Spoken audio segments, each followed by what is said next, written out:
Chapter 1964. Every time the Song family produced a daughter, they would treat her like a pearl. Other than the stars and moon in the sky, she would get whatever she wanted. This also made her want to fight for something if she could not get it. Even if she was badly hurt, she would not give up. There was once when Xianxia wanted a doll of hers. She was unwilling and would rather break it than give it to her sister. This was Xianxia's nature. Xianxia sat on the bed and hugged the blanket as she cried.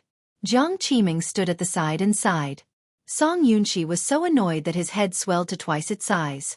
"Mom, don't bother about her. If she wants to die, let her be. If she really has the ability, I'd like to see what she can do." As soon as Xianxia finished speaking, Jianghu glared at him. "Shut up. Don't you think the situation is chaotic enough?" Xianxia narrowed his eyes with a manic expression. He paced back and forth on the spot and suddenly sneered. "If you want to protect her, then continue to do so. Let's see how long you can protect her. We still have to clean up the mess for her now. When she gets out of hand, I'll see who will clean up the mess for her." Humph. With that, Xianxia slammed the door and left without looking back.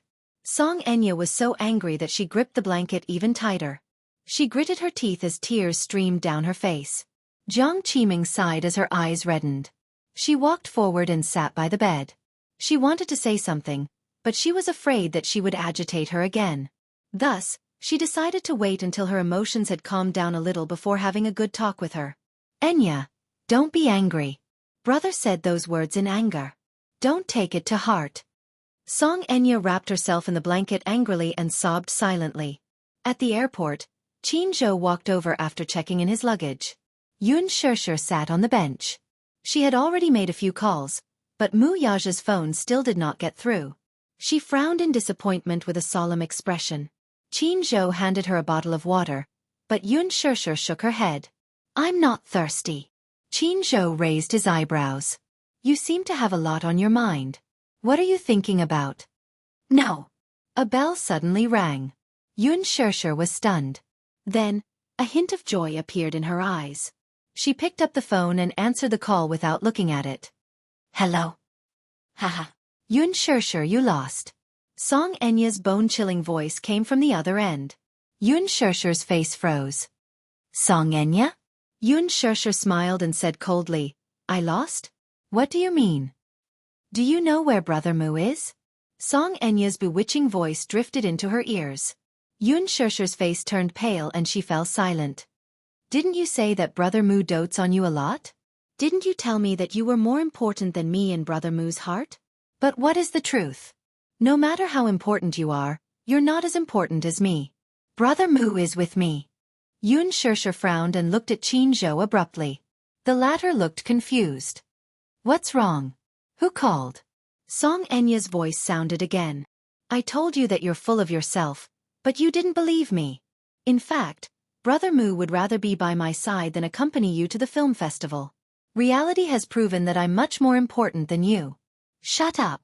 Chapter 1965. Trying to drive a wedge between us? Xianxia's smug laughter could be heard from the other end of the line. The more she laughed, the less confident Xianxia became. D***. She clearly trusted him, but why was her confidence getting weaker and weaker in the face of such laughter? Xianxia bit her red lips tightly, trying her best to suppress the rising chill in her heart. "Are you done laughing?" Xianxia's laughter gradually stopped. Amidst the uneasy silence, she smiled sinisterly. "Don't you know clearly whether he's trying to drive a wedge between us? Why did Brother Mu break the contract?" "Xianxia, you'd better stop lying to yourself. Brother Mu doesn't care about you as much as you think he does." Xianxia could not take it anymore. She hung up the phone abruptly with a pale face. Looking at her ashen face, Jianghu finally realized the seriousness of the situation. He did not know who had called, but the unbridled laughter that came from the other end of the line was hair-raising. "Who's calling?" "I don't know. Don't ask me. I don't know anything." Her emotions were in a mess right now.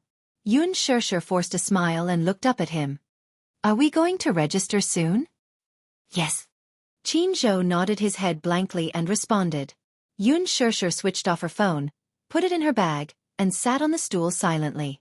Qin Zhou found this matter extremely strange. It was just a phone call, yet her complexion was so bad and sickly. Still, he could not probe further. If she did not say anything, he was in no position to get to the bottom of it.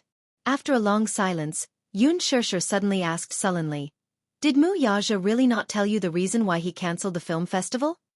Qin Zhou was stunned for a moment before he quickly realized that she was suspecting that he knew about his boss's intentions but was hiding something from her. He quickly clarified, "Boss didn't say anything. If he did, I won't hide it from you." "Okay, thank you. Sure, don't think too much, and don't doubt your position in the boss's heart. At least, I've never seen a woman occupy such an important position in his heart in all the years I've worked for him." Qin Zhou quickly extinguished the fire. He thought to himself, boss is really too unkind. He left such a mess. He promised Xianxia to go to the film festival with him. Why did he break his promise just like that? Today, he was about to board the plane when Mu Yaja's assistant called and said that the boss might not be able to catch the afternoon flight. He asked him to fly to Sea City with Xianxia. Therefore, he hurried over to pick up Xianxia. However, the boss didn't explicitly say that he wouldn't fly to Sea City.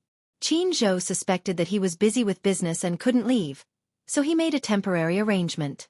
If the boss couldn't come, then he would let Xianxia walk the red carpet with him. The plane was not delayed at all. Qin Zhou and Xianxia successfully boarded the flight to Sea City. Xianxia had just sat down in her seat when an extremely surprised voice suddenly came from the side. "Xianxia." She turned her head blankly and saw Hua Jin sitting in the seat next to her. They were separated by an aisle, and he was looking at her with some surprise. "What a coincidence. You're also on this flight?" "Yeah." Chapter 1966. Beside Hua Jin sat his manager. She was a middle-aged woman who looked capable and experienced. She wore glasses and was a little reserved but still polite. At least when she saw Qin Zhai, she would give a friendly smile. "Chairman Qin, can I change seats with you? I want to sit with Xianxia." Qin Zhou heartlessly rejected. "No, if Xianxia gets airsick, I still have to take care of her." "I'll take care of her.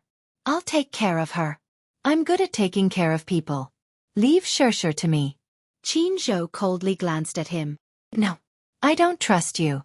Hua Jin put on a sincere smile and put his palms together to please Qin Zhou. At the side, Hua Jin's manager gently said, "Hua Jin, behave yourself and sit in your seat." Suddenly, she lowered her voice and warned, "If Miss knows that you're sitting with another woman, she'll be angry." "Don't worry, I'll coax her later." After saying that, Hua Jin stood up and stuck to Qin Zhou, coaxing and pestering. Qin Zhou couldn't stop him and begged for mercy. He obediently gave up his seat. After sitting down, Hua Jin pestered her to talk. Sure, we're really fated. I didn't expect that we'll be on the same flight. I originally thought that the flight would be boring." "Yeah." "Who are you walking the red carpet with this time?" "Qin Zhou." "Why is it him?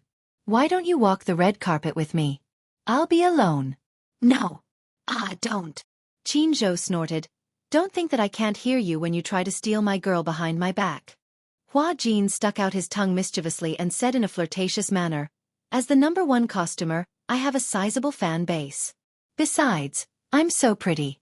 Walking down the red carpet with Xianxia, a handsome man and a beautiful woman with good looks and charisma, will definitely be a match made in heaven. When the time comes, I'll definitely beat many other actors and become the center of attention under the spotlight. Xianxia will definitely attract a lot of fans if she walks the red carpet with me." Qin Zhou complained silently, "Are all the people in the circle anti-fans?" Hua Jin retorted, "Who said that? Whoever dares to slander Xianxia, I will destroy them." Qin Zhou read the newspaper and teased, Not bad. You're very capable." Hua Jin said impatiently, "Well, anyway, it's better for Xianxia to walk the red carpet with me than to hold on to a middle-aged uncle like you. The most important thing is that Xianxia and I are still very young, but you are already old. Xianxia and you don't match." Qin Zhou's hand that was holding the newspaper suddenly stiffened and blue veins popped out. The word middle-aged uncle made Qin Zhou's heart ache. He narrowed his eyes dangerously and glared at Hua Jin. "Middle-aged uncle? That's right. You're almost 30 years old. Aren't you old?" Xianxia wished he could strangle him to death. Shut up. All right. Men are like this. The older they get, the more sensitive they are. Xianxia gritted his teeth and glared at him. He wished he could throw Hua Jin to the ground and trample him to death. How dare he call him old? Xianxia suddenly smiled and said, Hua Jin, thank you. But I think I'd better walk the red carpet with that old man. Why? Hua Jin looked at her hurt. Xianxia added, You don't understand our Xianxia at all. Compared to little fresh meat, she still prefers mature, steady, and handsome uncles. Woo! Hua Jin poked his fingers, feeling wronged. He really wanted to walk the red carpet with Xianxia. Chapter 1967. When Mu Yaja returned to the headquarters of Disheng, Minyu hurried over to him and handed him his phone. Boss, you left in such a hurry that you forgot to bring your phone. Sister-in-law called you many times just now. Do you want to call her back? During the meeting, Mu Yaja had left his phone in Minyu's care. After that, he left in such a hurry that he did not bring his phone with him. Xianxia called him many times, but he did not dare to answer. Mu Yaja called her back, but her phone was turned off. It seemed that she had already boarded the plane. Are there any more flights to see city today?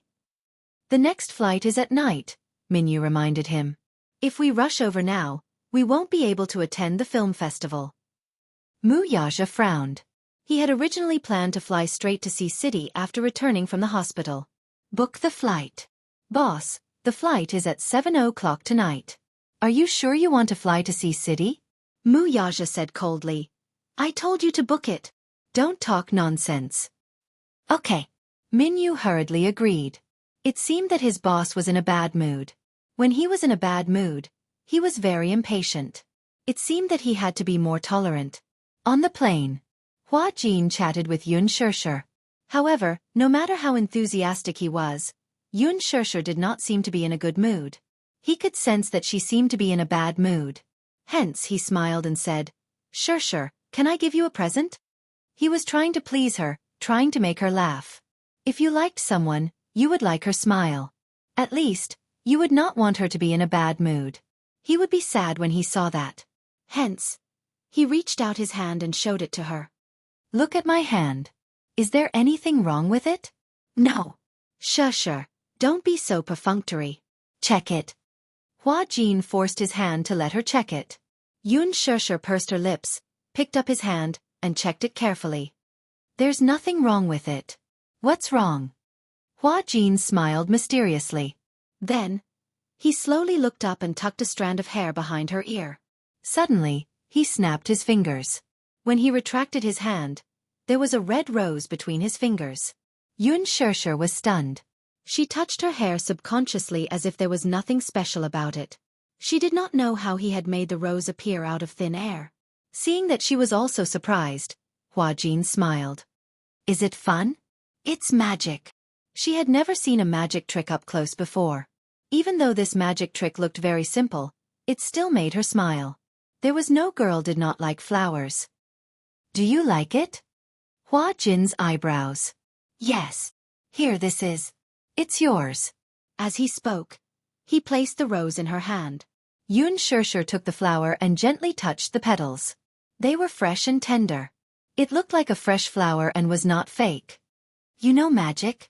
A little trick. It was specially used to coax girls. At that time when he was in the bar, he often came into contact with such things. Hence, he learned a little from them. Although his skills were clumsy compared to professional magicians, it was a handy trick to coax girls. Chapter 1968. When Hua Jin saw that she was finally smiling, his mood immediately brightened. In fact, he actually adored Xianxia. But it was only adoration. Perhaps it was because, in the entertainment industry, to be able to meet such a pure woman was like a treasure. Xianxia gave him a very warm feeling. When he was with her, even if she did not say a word, he still felt like he was being healed. Hence, he really enjoyed his time with her. However, he had never thought of taking such a beautiful woman for himself. Because he felt that he was not worthy. In his heart, she was so beautiful and dazzling, while he was very lowly and dirty. From the beginning, he was struggling at death's door to where he was today. He had climbed up by hook or by crook.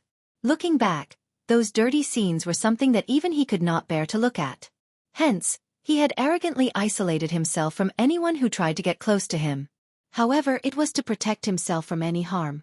But he had never thought that one day, he would have someone he wanted to protect wholeheartedly. Liking someone was really something that could not be grasped.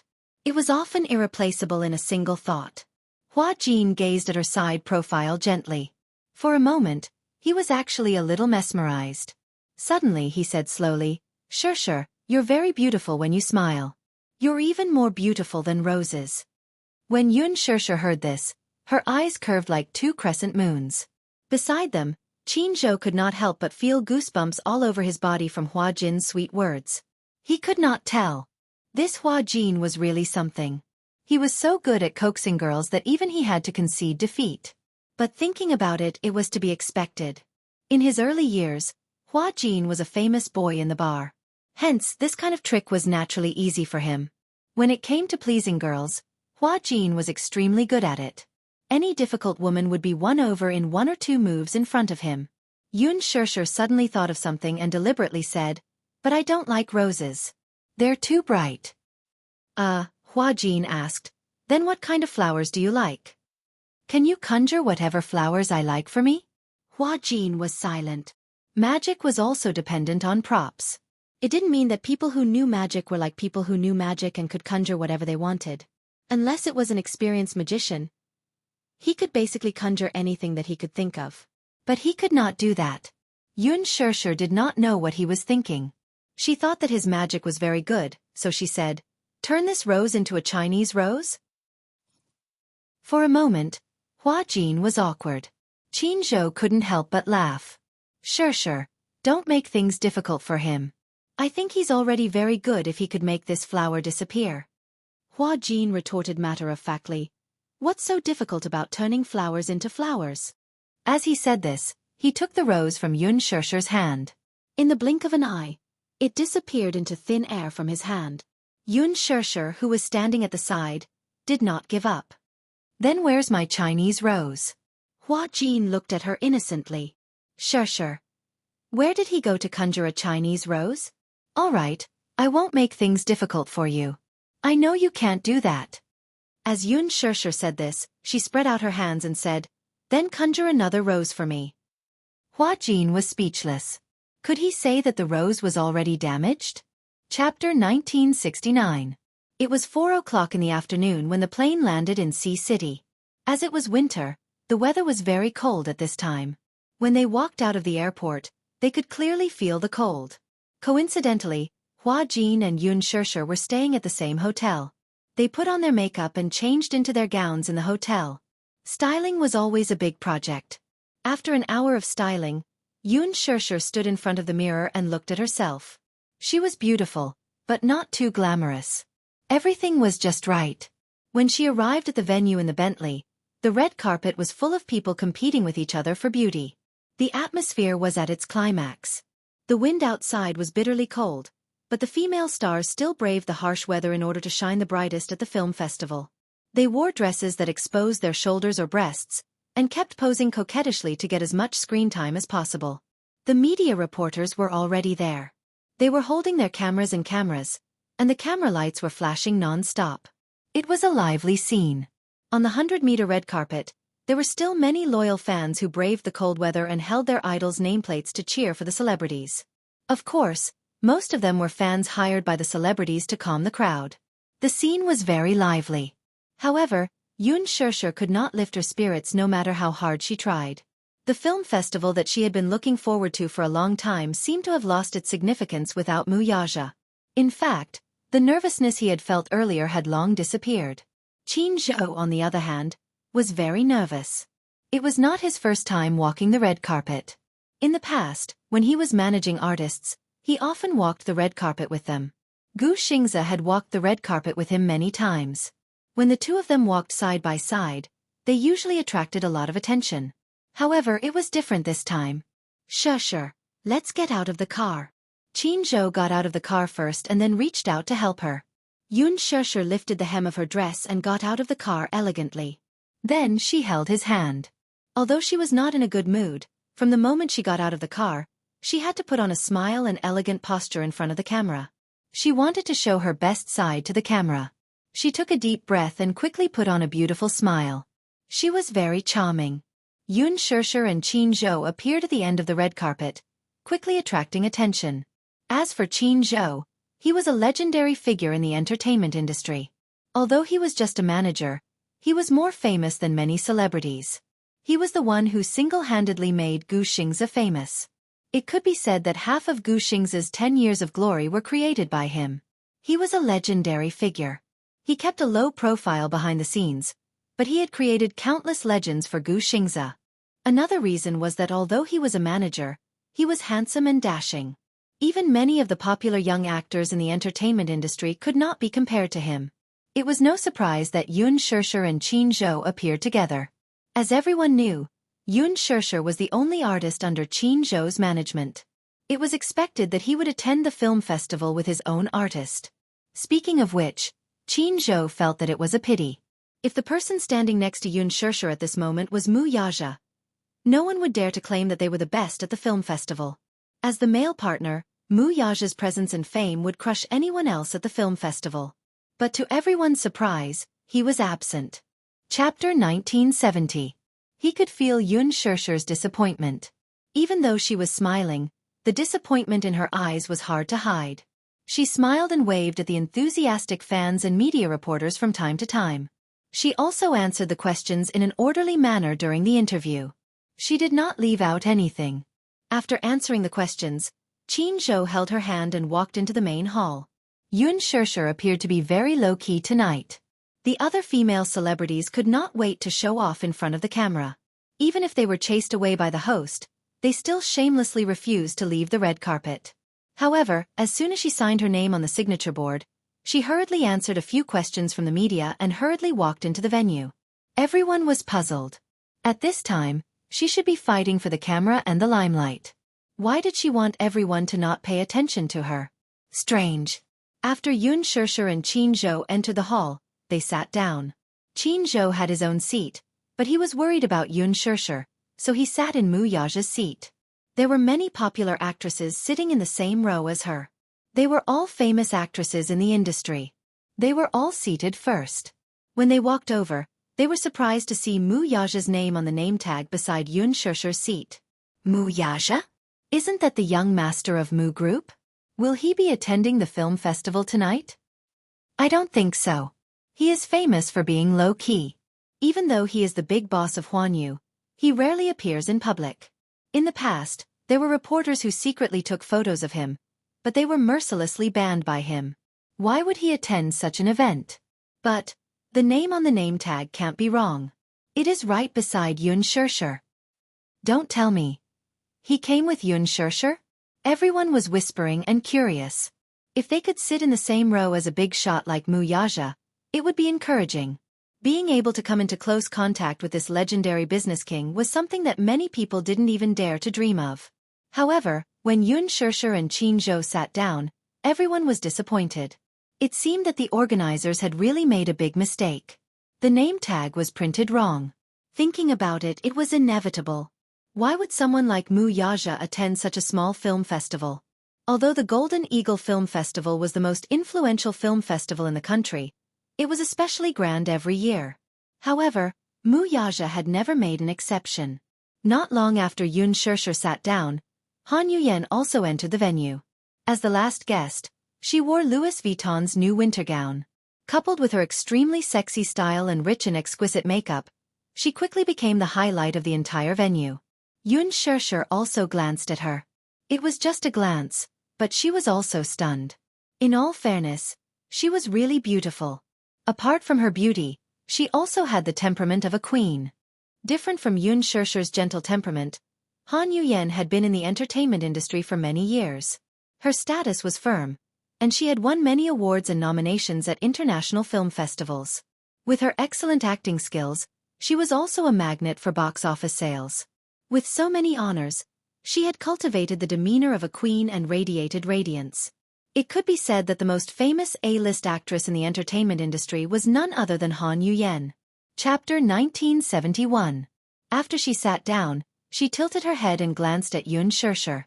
Then, she sneered and looked straight ahead, as if she didn't care about her at all. She's so pretty, like a proud peacock. Xianxia praised her sincerely. Qianzhou sneered. Pretty? Don't be fooled by her appearance. A basin of makeup remover. An old woman from the countryside. If you put on that kind of makeup, how can she compare to you? Xianxia was at a loss for words. Han Yuyen's ears were very sharp, so she heard what Qianzhou said. Or maybe, Qianzhou didn't deliberately avoid her. Maybe he said it for her to hear. When Han Yuyen heard it, she was furious. This Qianzhou was so sharp-tongued. How could she have any face left? But Qianzhou's status was too high. No matter how famous she was, she didn't dare to be his enemy. Han Yuyen clenched her fists so tightly that her sharp nails almost dug into her palms. She barely managed to maintain her composure and not let her anger explode. She smiled elegantly as if she didn't hear it. She looked straight ahead like a proud queen. After a long warm-up, the ceremony officially started at 8 o'clock in the evening. This time, the MCs were Yang Mi and Li Zhouxian. According to Qianzhou, the original MCs of the film festival were Gu Xingzi and Han Yuyen. However, after Gu Xingzi was banned, the MC list was changed. Huan Yu had been promoting Yang Mi and Li Zhouxian recently. The two of them starred in a TV series together, and it was at a time when the ratings were hot. Most of the ceremonies of the film festival were a combination of handsome men and beautiful women. Of course, there were a few occasions when there were two male actors. However, although the MCs this time were good-looking, they didn't seem to be important enough. This time, the lineup of the film festival was very strong. Even Han Yuyen was there. Yang Mi's fame was still okay, but Li Zhouxian's fame seemed to have faded a little. After the two of them appeared, the audience erupted into cheers. Yang Mi smiled. It's my honor to appear on this stage as the MC of the film festival today. Facing so many seniors below the stage, I'm actually quite nervous. This is my first time hosting the Golden Eagle Film Festival. As a host, I'm still a newbie and I'm still lacking a lot. Although my hosting skills may not be at a high level, allow me to express my respect and seriousness for the Golden Eagle Film Festival. Yang Jian covered his chest and bowed. Another round of applause came from the audience. Then, Li Zhouxian also gave a congratulatory speech for the film festival. With just a few words, the atmosphere at the scene was lifted. The opening of a film festival was usually very boring. First, the VIPs would be invited to give an important speech. Then, after a round of performances, the awards would be announced. The first round of awards was for the Best Director of the Year and the Best Movie of the Year. First, it was Best Director. The screen first showed the list of nominees and the video clips of the representative works. Unsurprisingly, Lin Fengtian was nominated. The shortlist was generated through a long process of online voting. It was fair and just. There were a total of 10 people on the shortlist. Finally, after a competition, the final prize was awarded. Lin Fengtian's votes had been maintained at a very high level. The box office sales of The Green Apple and its strong reputation made him a strong candidate for the Best Director award. Xianxia finally felt a little nervous. Chapter 1972. Before this, she had paid special attention to the list of nominees. The competition was very strong. If Lin Fengtian wanted to win the award, he still needed to have some ability. Of course, ability was needed, but so was background. Xianxia hoped that Lin Fengtian would win the award. It was not out of selfishness, but in her eyes, Lin Fengtian had the ability. Although Lin Fengtian did not need a trophy to prove himself, Xianxia felt that in the future. There seemed to be no one on the list of directors who could compare to Lin Fengtian's influence and professionalism. The guest presenter for the Best Director award was the most famous veteran actor in the film industry, Chen Haimin. The veteran actor was over 50 years old and was no longer young. Last year, he had suffered from cancer. After 6 months of fighting against it, he finally defeated the disease. After returning to the film industry, he took on a few films and received good reviews. Although he was old, when he stood on the stage in a well-ironed Chinese tunic suit with his signature smile, he still looked energetic. As soon as he spoke, the audience burst into thunderous applause. I have been away from the stage for 3 years. Now that I am standing at this award ceremony, it is as if I have returned home. Dear relatives sitting below the stage, please allow me the honor to present this sacred and solemn award. The applause rose again. In the film industry, the director is the leader of film and television works. It is like the highest commander in the army. The victory or defeat of the team depends on his leadership ability. After 100 years of settling down, there have been many outstanding directors in the domestic film industry. However, I believe that a director's excellence is not solely determined by the box office.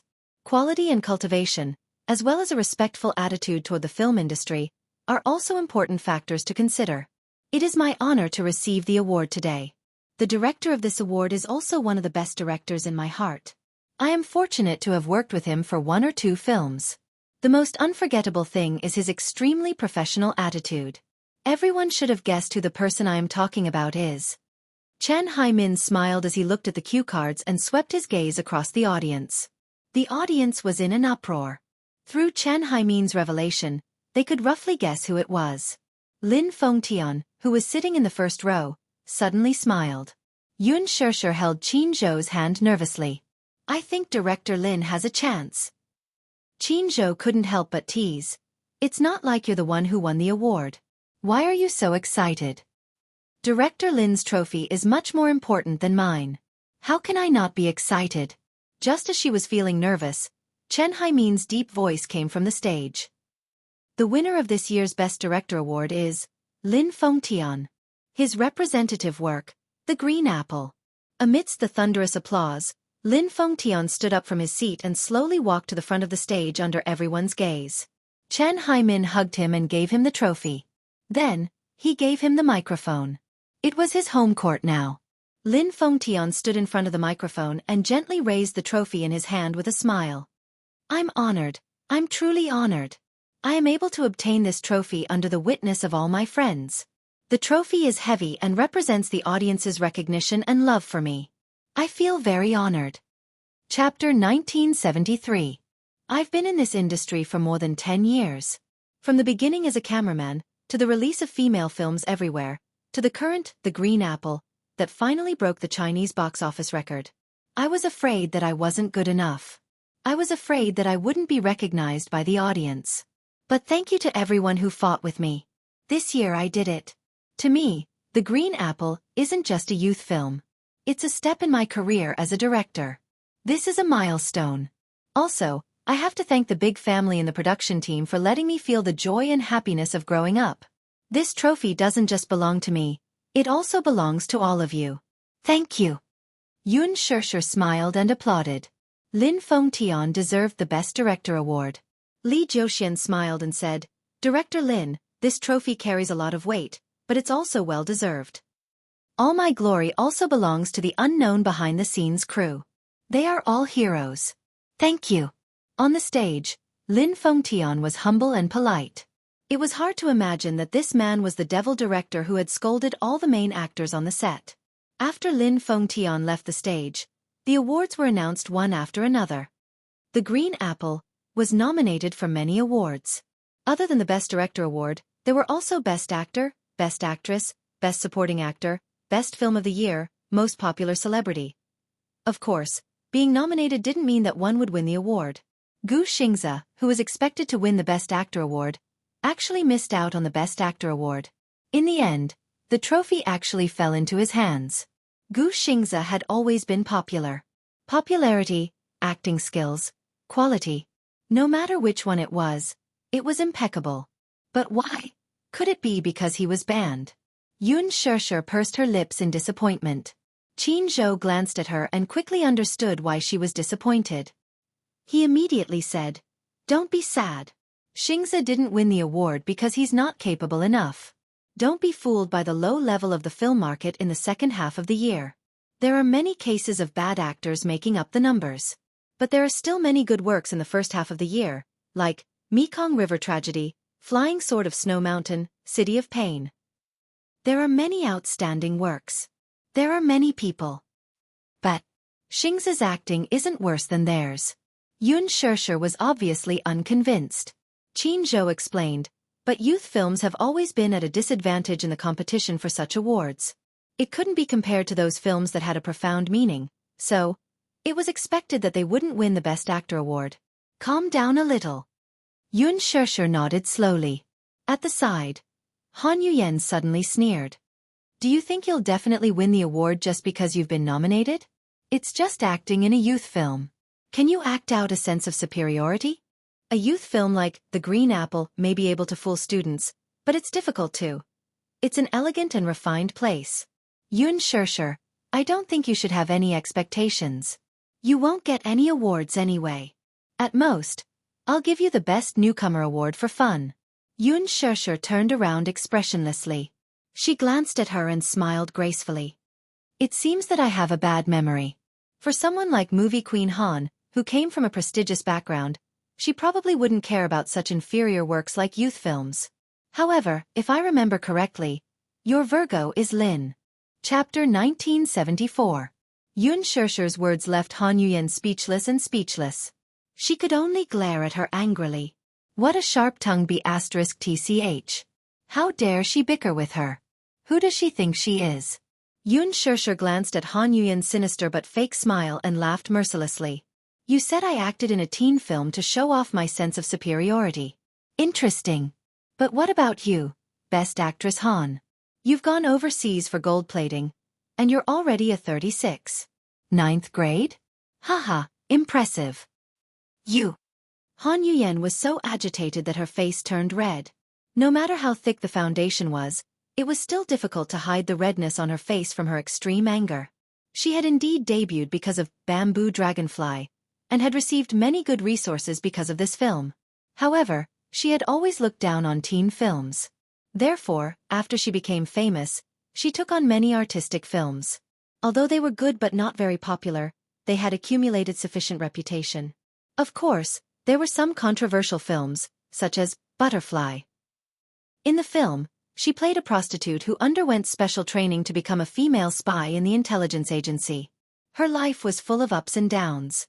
Because the plot was sensitive, it was not released in the country. Many people on the internet scolded her for being a traitor. However, this film had successfully opened up international resources for her, and with her outstanding performance in this film, she had entered the Hollywood market.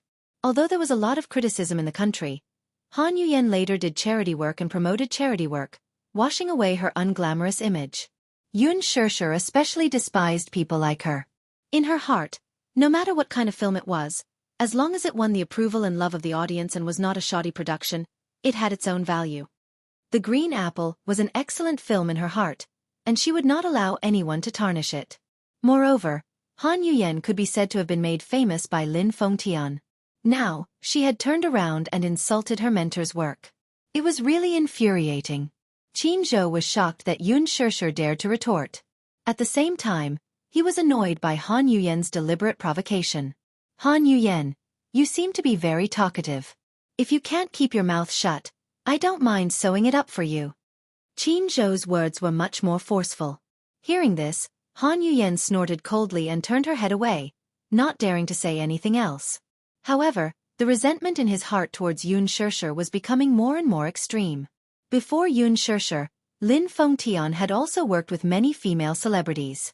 Lin Fengtian was different from other directors. In order to guarantee the box office, most of the other directors would offer a high price of tens of millions to use A-list young actresses. Shadow media didn't need much publicity to have enough influence. But Lin Fengtian was not. The amount of money he offered depended on the performance of the actor. He would rather spend tens of millions on the post-production of the film, as well as the filming budget. When it came to casting, he still preferred to use newcomers most of the time. Firstly, newcomers were very easy to sculpt. Although they were not famous, they were just a blank piece of paper, so he could sculpt them however he wanted. Secondly, newcomers knew how to cherish opportunities that were hard to come by. They were humble and polite, and many newcomers were even more outstanding than those popular starlets. For example, Xianxia's acting skills were much better than many other starlets. Chapter 1975. However, before Xianxia, there had never been another Phoenix girl who could compare with Han Yuyen in terms of popularity. Until Xianxia appeared. She came with a vengeance and was exposed overnight. Her popularity was even greater than Han Yuyen's. Of course, Han Yuyen was unhappy. No one wanted to be outshone by anyone else. With Xianxia, Many people secretly laughed and said that Xianxia would be the second Han Yuyan in the future. Han Yuyan was old and no longer young. Her popularity was probably over. Han Yuyan was almost driven mad by these comments. Xianxia, why are you paying attention to her? She's almost a has-been and she's jealous of you. Jianghu laughed. Jealous? How can I not be jealous? You can still act as a middle school student. At her age, she can only act as a student's mother. Jianghu's mouth was indeed the sharpest. Han Yuyan trembled with anger when she heard this. When she heard Jianghu's words, she instinctively touched her face. Although she paid a lot of attention to her skincare, she was still young. In this industry, one had to rely on one's youth to survive. Youth was the only way to rise to the top.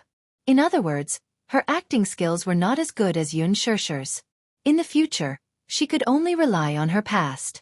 If she could not find a good director and a good script, she would not have any prospects.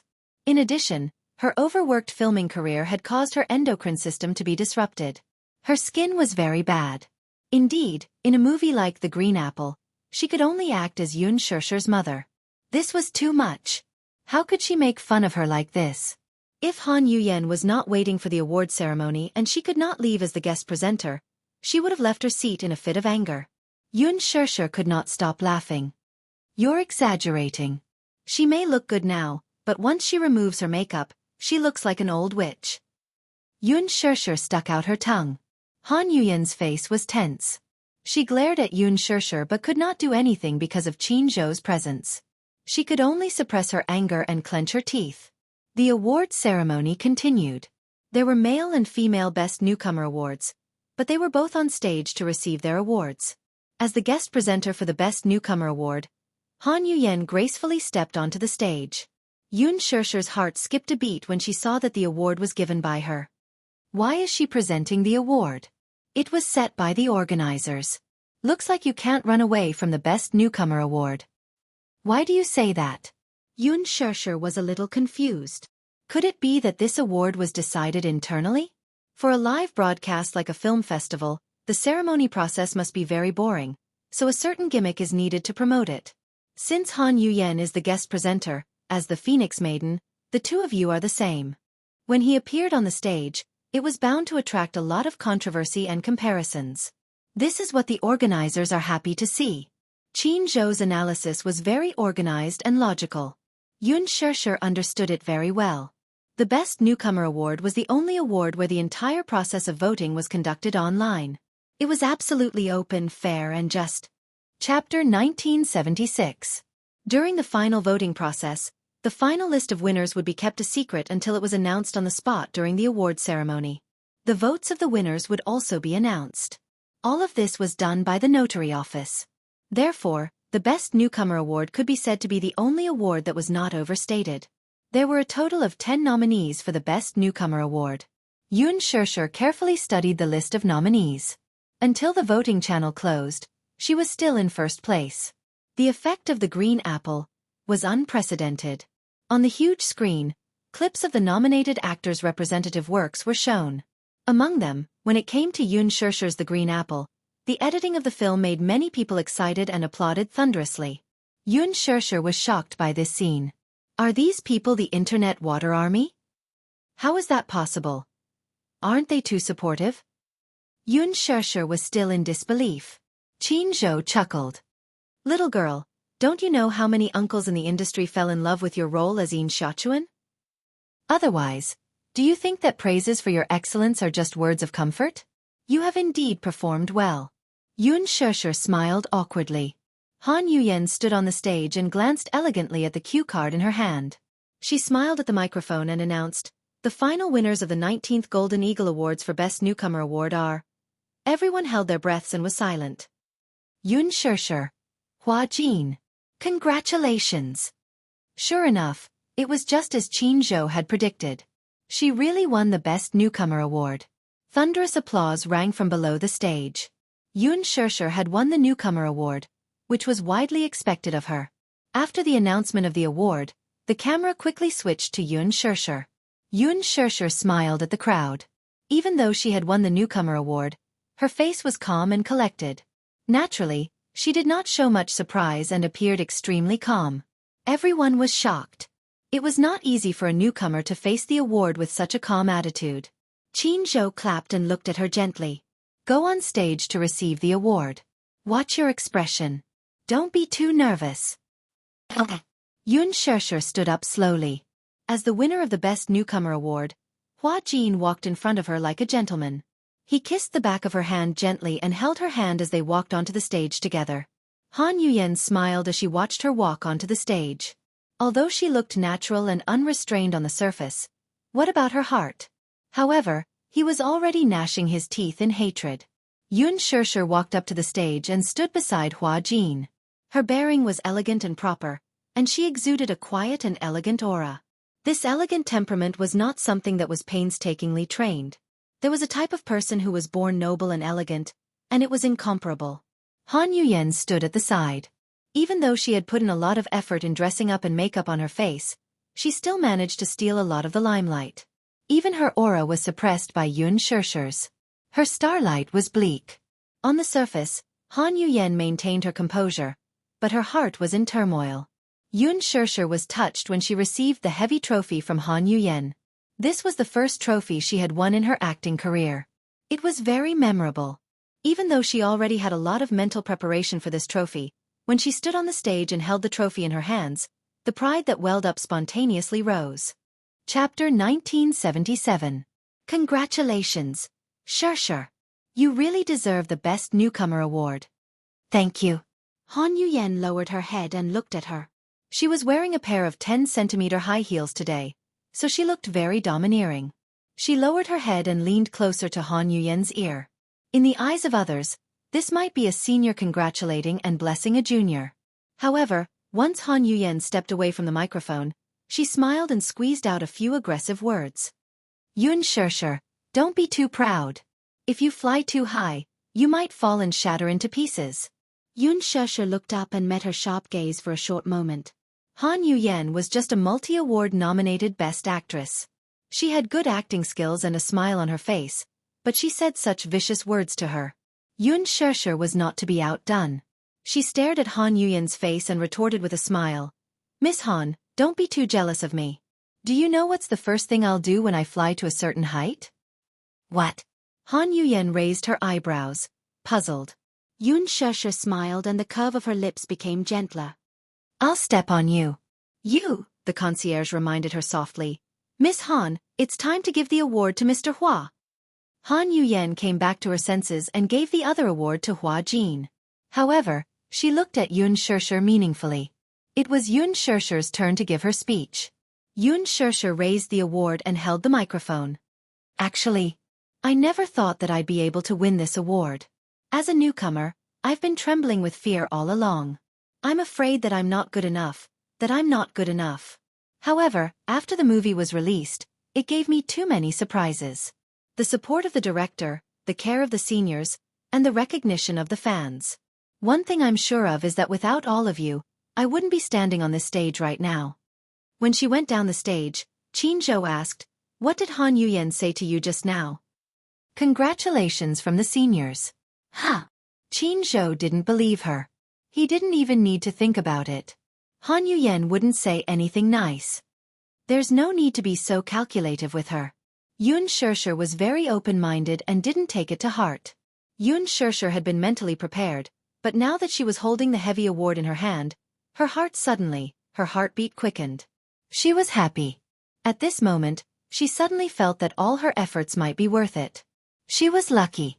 The Best Newcomer Award was a once-in-a-lifetime opportunity for an actor, regardless of everything. It was an honor that no amount of awards could exchange for. Of course, she was honored. If she didn't get it, it would be a regret. She was very open-minded when it came to awards. If she didn't win, she would smile and encourage her. However, without the witness of that person, this moment of glory seemed to have lost its profound meaning. At the end of the award ceremony, most of the awards had been announced. Many celebrities had already left the venue. Alas, she insisted on sitting until the end. After all, this was a respectful attitude toward the movie. Xianxia became more and more certain. A person who knew how to respect others at least in terms of character and accomplishment, was worthy of recognition. The Green Apple was a big success.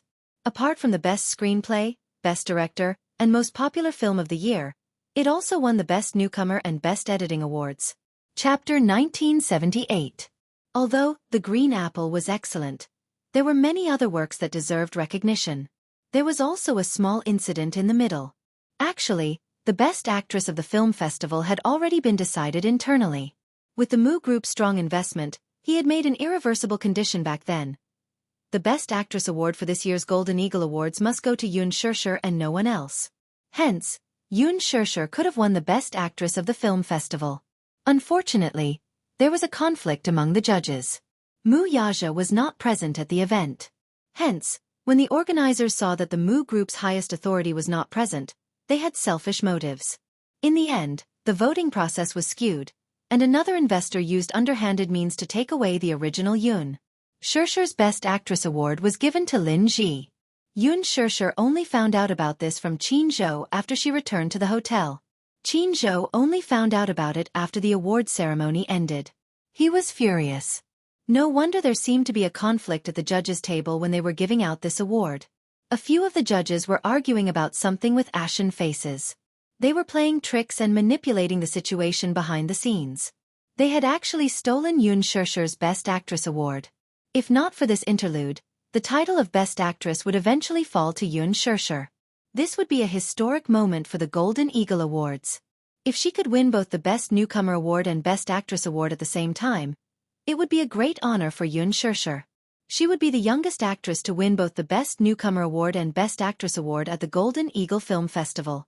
For a young newcomer, this was an enviable honor. However, due to various reasons, it could only be a pity. Jianghu did not inform Xianxia on the way. He was afraid that she would feel disappointed and depressed. However, Xianxia did not feel that disappointed. Lin Ji's team had manipulated the situation behind the scenes, and so had Wuxia. Compared to his absence from the film festival, everything else seemed less important. She said to Jianghu, "Don't worry, I'm not that weak. I'm already very happy to win the Best Newcomer Award." Jianghu exclaimed, "Your psychological endurance is really strong. If it were any other female artist, they would probably be crying under their blankets right now. One shouldn't be too greedy. One must know how to be content." Jianghu nodded and reminded her, "It's getting late. Have a good rest. We'll return to the capital tomorrow morning." "Yes." Xianxia returned to the empty room and gently placed the trophy on the table.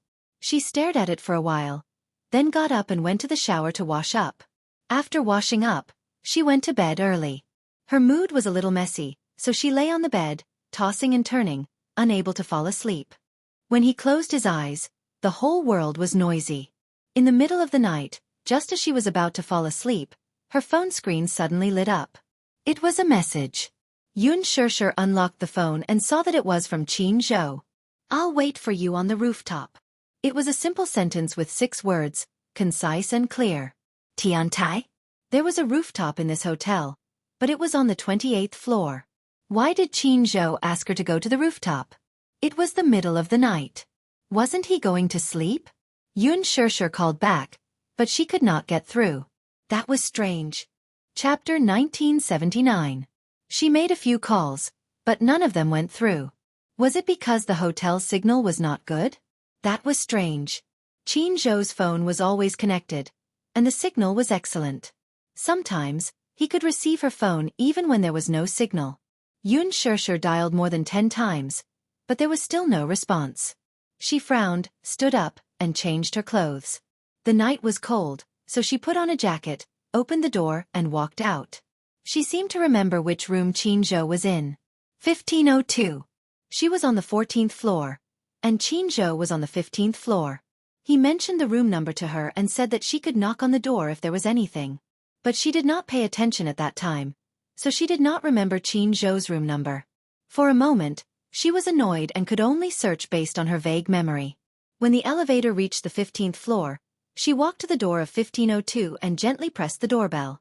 "Ding dong," he called out several times, but no one answered. Xianxia frowned in confusion. Was it not 1502?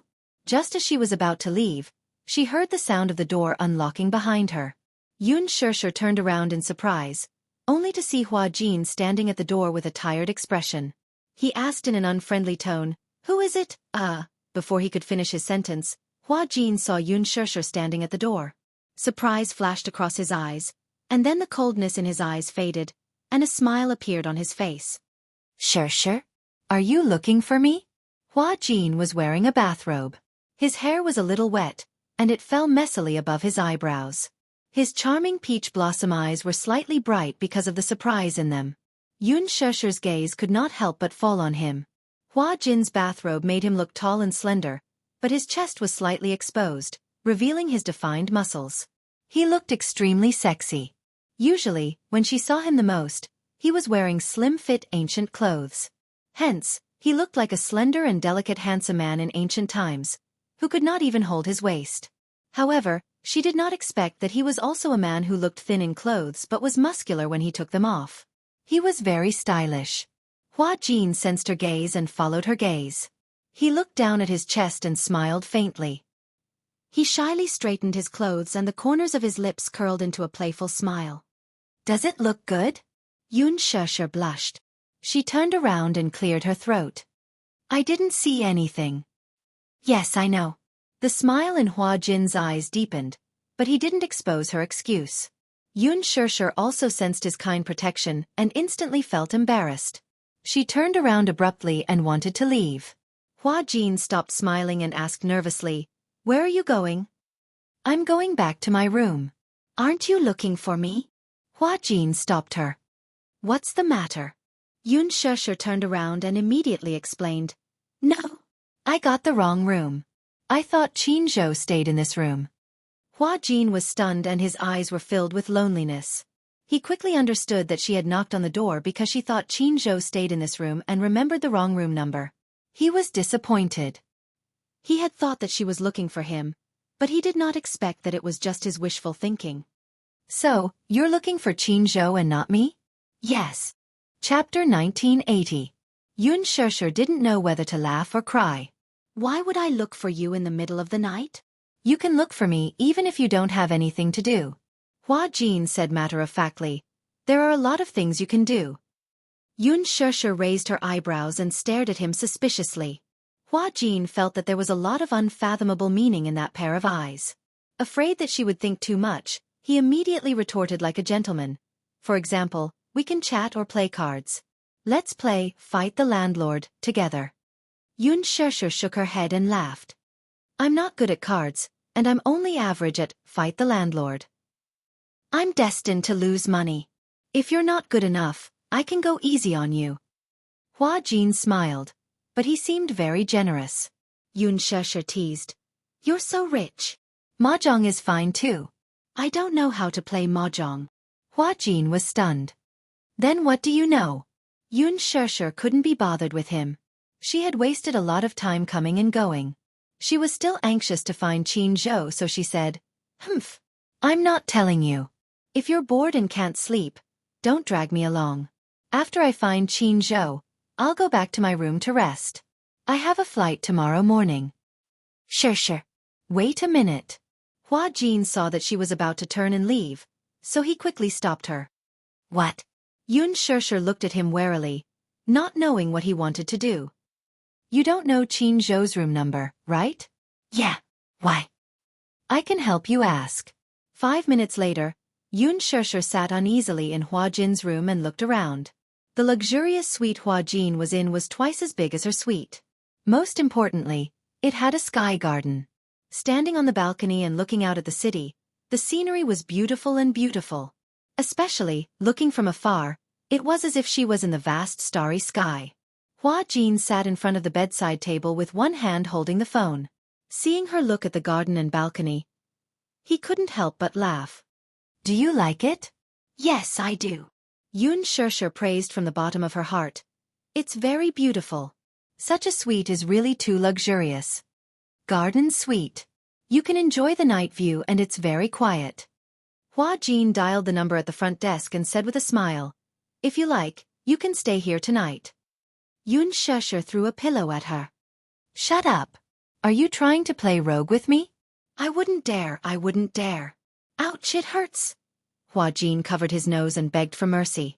While the two of them were fooling around, the phone at the front desk was connected. Hua Jin immediately asked, "Hello, I would like to ask for the room number of a guest." Xianxia, who was standing at the side, came to a sudden realization. She was still wondering why Hua Jin called the front desk. It turned out that he could check the room number. Stupid. Why didn't she think of that? His brain was really slow. However, Hua Jin suddenly frowned and his expression became strange. What do you mean? The system has been hacked? Yeah. Just now, the server at the front desk was hacked and the system went black. The technical department is already doing emergency maintenance. It happened so suddenly and I'm really sorry. We have already registered your request. However, due to the system crash, I'm afraid we won't be able to find the information you want for the time being.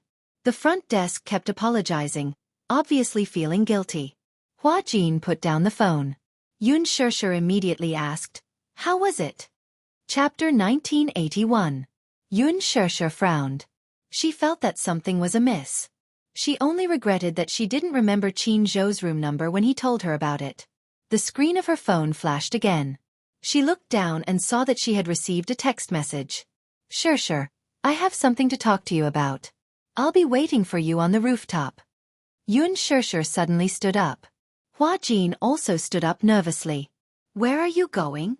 "I'm going to look for Qin Zhou. He said he'll be waiting for me on the rooftop." Asking a girl to go to the rooftop in the middle of the night. No matter how he thought about it, it felt a little strange. "I'll go with you." Hua Jin was obviously worried, so he suggested. Xianxia shook her head and said, "No need. Maybe he's in a bad mood and drinking alone on the rooftop. He wants me to go over and talk to him for a while." Okay.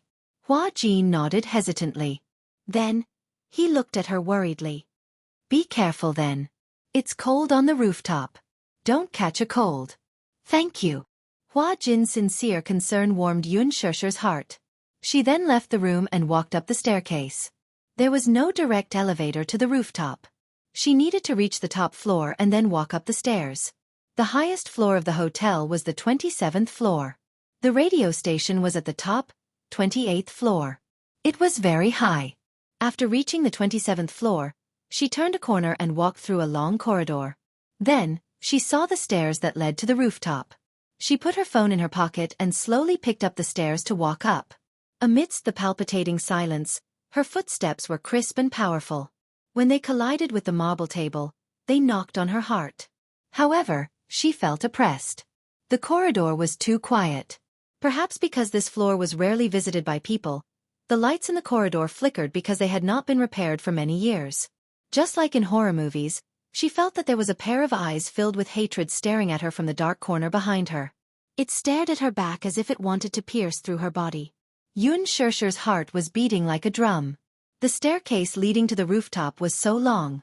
In the dim light, she didn't walk fast. However, in the deathly silence, the uneasiness and fear made her flustered. However, gradually she began to have a very strong sixth sense. It didn't seem to be an illusion. She really felt that there was a pair of eyes silently staring at her from behind, like a ferocious beast aiming at its prey. This feeling was very strong. Wishful thinking. How could this be possible? Even so, she was still frightened by her own imagination and broke out in a cold sweat. However, she did not dare to turn around to see what was going on. It was as if the moment she turned around, that person would pounce on her. Xianxia could not help but feel a little regretful. He didn't know why she was trying to be brave. Just now, Hua Jin had said that he wanted to accompany her. Why did she reject him? She was obviously very scared. She didn't dare to walk slowly anymore. In a spurt of energy, she ran crazily to the rooftop. She pushed open the slightly open door. However, what welcomed her was the biting cold wind of the rooftop and the seemingly endless starry sky. The rooftop of the hotel was very big. At the same time, the hotel's water tank was also installed on the rooftop. Seeing the huge water tank, Xianxia was in a daze. She suddenly remembered a piece of news from before. Chapter 1982. She couldn't help but shudder at the thought. When people were in extreme fear, it was easy for their imagination to run wild. Reality had proven that one's imagination was far scarier than reality. Xianxia calmed down and looked around. However, she didn't see anyone on the huge rooftop. Jianghu wasn't around. He wasn't around. Xianxia glanced at her cell phone suspiciously. She swiped the screen to unlock it and took another look at Jianghu's message. She thought that she had seen wrongly. But she wasn't wrong. He did ask her to meet on the rooftop. Xianxia was a little angry. She didn't know what Jianghu was up to. Didn't he say that he had something to talk to her about? She had agreed to meet him on the rooftop. Where was he? Could it be a prank? Xianxia was a little suspicious. She thought of Jianghu's usual black-bellied appearance. He seemed to like to tease people and took pleasure in it. He usually spoke frivolously. It seemed that he was deliberately making fun of her. Xianxia was even angrier at the thought of this. She was even angrier at herself. She actually believed Jianghu's prank. She even thought that this frivolous fellow had something important to talk to her about. It seemed that she had been overthinking. Xianxia was angry. She turned around and wanted to leave. However, she was mesmerized by the night view in front of her. As a developed city, Sea City was famous for its seaside scenery. This hotel wasn't far from the seaside. Although it was a short drive, standing on the 28th floor of the hotel, one could overlook the city's night view. At the same time, one could also see the endless sea in the distance. The sky and the water merged into one. It was impossible to distinguish the coast, and the end of the sea could not be seen. Xianxia originally thought that the best time to appreciate the sea view was probably when the sun was shining brightly. However, she didn't expect the sea view at night to be so beautiful and mesmerizing. The rows of landscape lights by the seaside reflected each other. From afar, it looked like starlight. At first glance, it looked like a vast starry sky. The stars and moon in the sky were reflected on the surface of the sea. The sparkling waves added a touch of poetry to the scene. Xianxia casually picked up her phone and pondered. She wanted to capture this beautiful scene. He turned on the camera, but what popped out was a selfie. Many camera apps were targeted at people who like to take selfies. Therefore, the first thing that popped up was the front-facing camera. Her face was suddenly reflected in the selfie. She was startled and immediately wanted to switch the camera. However, just as her fingertips touched the switch function, she suddenly realized that there was someone standing behind her. While she was still in shock, the camera had already switched to the rear camera. However, in the shot just now, there was clearly someone standing behind her. A woman with disheveled hair and wearing a hospital gown. Xianxia broke out in a cold sweat. Thinking that she was hallucinating, she slowly turned around, only to be horrified to find a woman with disheveled hair standing behind her at some point. Ah! This scene was so frightening that her hand trembled, and the phone fell to the ground with a paw sound. She was so frightened that she took a few steps back. She looked at the woman standing in front of her in shock. Her eyes were wide open. She was obviously frightened. You. Who are you? Chapter 1983. She even forgot to run. There was only one lamp on the rooftop and the light was extremely dim. Hence, she couldn't see the woman's face clearly at that moment.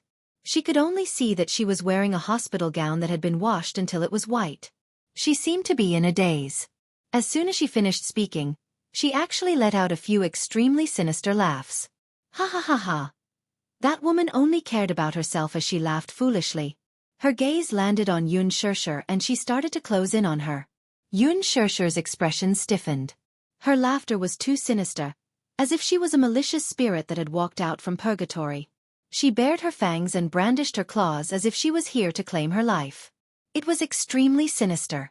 Xianxia held her breath for a moment. She was so shocked that she instinctively took a few steps back. For a moment, she actually forgot to run. Xianxia. Xianxia. You've caused me so much trouble. That woman laughed maniacally as she raised her head. Her voice was mournful and shrill as it reverberated on the empty rooftop. It made one's heart shudder and feel waves of numbness. You've caused me so much trouble. Return my child to me. Return my child to me. She screamed shrilly. Her sharp voice seemed to pierce through people's eardrums. The light fell on her face and that sinister and distorted face was reflected in her eyes. It was a face that was unfamiliar yet familiar. Mu Wanru. Xianxia turned pale with fright and her face instantly turned pale. She didn't realize that the person in front of her was actually her. How could it be her? She didn't know how Mu Wanru had become like this. Xianxia frowned. She was so nervous that she was about to suffocate. She clenched her fists tightly and stared at her every move unguardedly. She saw that she was wearing a hospital gown. From the words printed on the hospital gown, it was actually a mental hospital. She had a deep memory of this mental hospital. It was one of the most famous mental hospitals in the capital, and there were many severely mentally ill patients there. In her impression, Mu Wanru was noble, elegant, graceful, and beautiful. However, right now, her beautiful black hair was as messy as withered grass, with gray and white streaks intersecting with each other. It was unknown what she had experienced during this period of time. Her black hair was actually mixed with a lot of white hair. Looking from afar, she looked like she had aged several decades overnight. Her face was also extremely aged. The wrinkles on her forehead were very deep, and her face revealed a sickly and pale haggardness. Because she was so thin, her eyes and cheeks were sunken in, and her cheekbones were protruding. Especially her lips, they were withered and cracked, like the earth that had been dry for a long time. She had lost weight. Originally, she was still a little plump, but now, she was as thin as bones, like a walking skeleton. This description was not exaggerated at all. Looking at her pair of wrists, they were all skin and bones with blue veins popping out. It was unknown what kind of torture she had suffered. Her body was covered in wounds, and there were many scratches on her exposed neck. Although they had healed, the unsightly scars looked as if her flesh had been gouged out. It was extremely disgusting. "Don't come over." Xianxia stared at her warily and was extremely guarded. "Return my child to me. Ha ha ha. Return my child to me. Return my precious flesh and blood to me." Chapter 1984. Xianxia, I finally found you. Do you still remember me? In the blink of an eye, she resumed her foolish look as she stretched out her sinister hands and pounced towards her. "You caused my son's death. I want you to pay with your life." Ah! She pounced towards Xianxia like a maniac. Xianxia's reaction wasn't slow as she saw her pouncing over with bared fangs and brandished claws. She nimbly dodged and ran towards the direction of the door. Mu Wanru pounced on empty air, but she quickly turned around and sprinted a few steps. Reaching out her hand, she grabbed onto Xianxia's hair. Following the tearing of her scalp, a strand of Xianxia's hair was viciously pulled out. She only felt her hair being pulled hard and she lost her balance as she fell onto the ground. Mu Wanru was like a ferocious beast as she pinned her down and her pair of hands grabbed onto her throat, strangling her like a maniac. Under extreme madness, a person's potential was limitless. Even a person who didn't even have the strength to truss a chicken would possess limitless strength. Mu Wanru's strength was terrifying as she pinned her down and couldn't move at all. Following that was a world-destroying darkness. Mu Wanru's hand was strangling her throat and a strong and terrifying pressure caused her to be unable to breathe freely. Xianxia's face instantly turned red from suffocation as though it was dripping blood. "Let go!" Xianxia gritted her teeth and paused after every word as her hands grabbed onto Mu Wanru's hair and tore it together with her. The scariest thing about a person was nothing more than a maniac. Perhaps it was because she had gone crazy. All of her senses were not clear. Even after Xianxia tore off a few strands of her hair, Mu Wanru still seemed to be unable to feel any pain. She continued to laugh crazily in a daze. Even though her head was already dripping with blood and a piece of her scalp had been torn off, she still did not flinch. Xianxia was on the verge of suffocating. Her throat was tightly gripped, and even the basic right to breathe was taken away. For a moment, her brain was in a state of chaos and buzzing.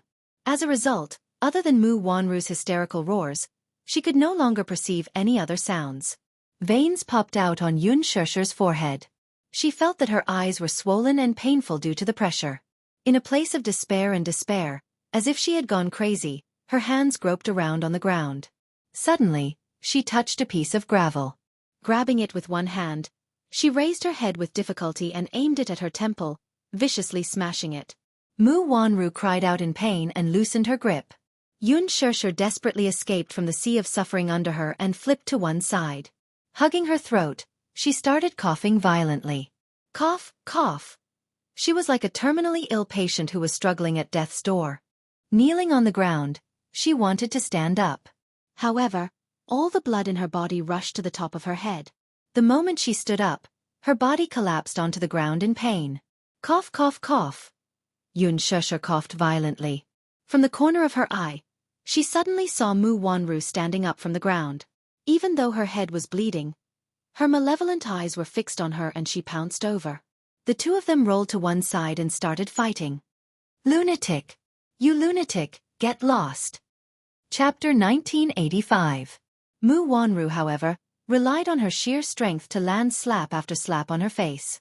What was scarier was that she seemed to have lost all sense of pain. She did not even feel the slightest bit of pain and did not even flinch. Slap! Slap! Mu Wanru cursed at the top of her lungs as she made up her mind to put her to death. While Xianxia was terrified, she also felt extremely hopeless and helpless. Her head was buzzing. When a person went crazy, it was scarier than a ghost. She did not feel pain and did not know how to retreat. She was single-minded, as if she was determined to perish together with her. I'm going to kill you. Xianxia, I'm going to kill you and let you be buried with my flesh and blood. The mournful words echoed in her ears over and over again, piercing her eardrums to the point of rumbling. She finally understood that this Mu Wanru was probably triggered by something and went crazy. But she really did not understand. Mu Wanru kept saying that she wanted her to be buried with her flesh and blood, but she did not remember when Mu Wanru had a child. Wasn't she infertile? However, Mu Wanru was indeed crazy. She was truly crazy. After she became an adult, she was diagnosed and the conclusion was that she would never be able to have a child in this lifetime.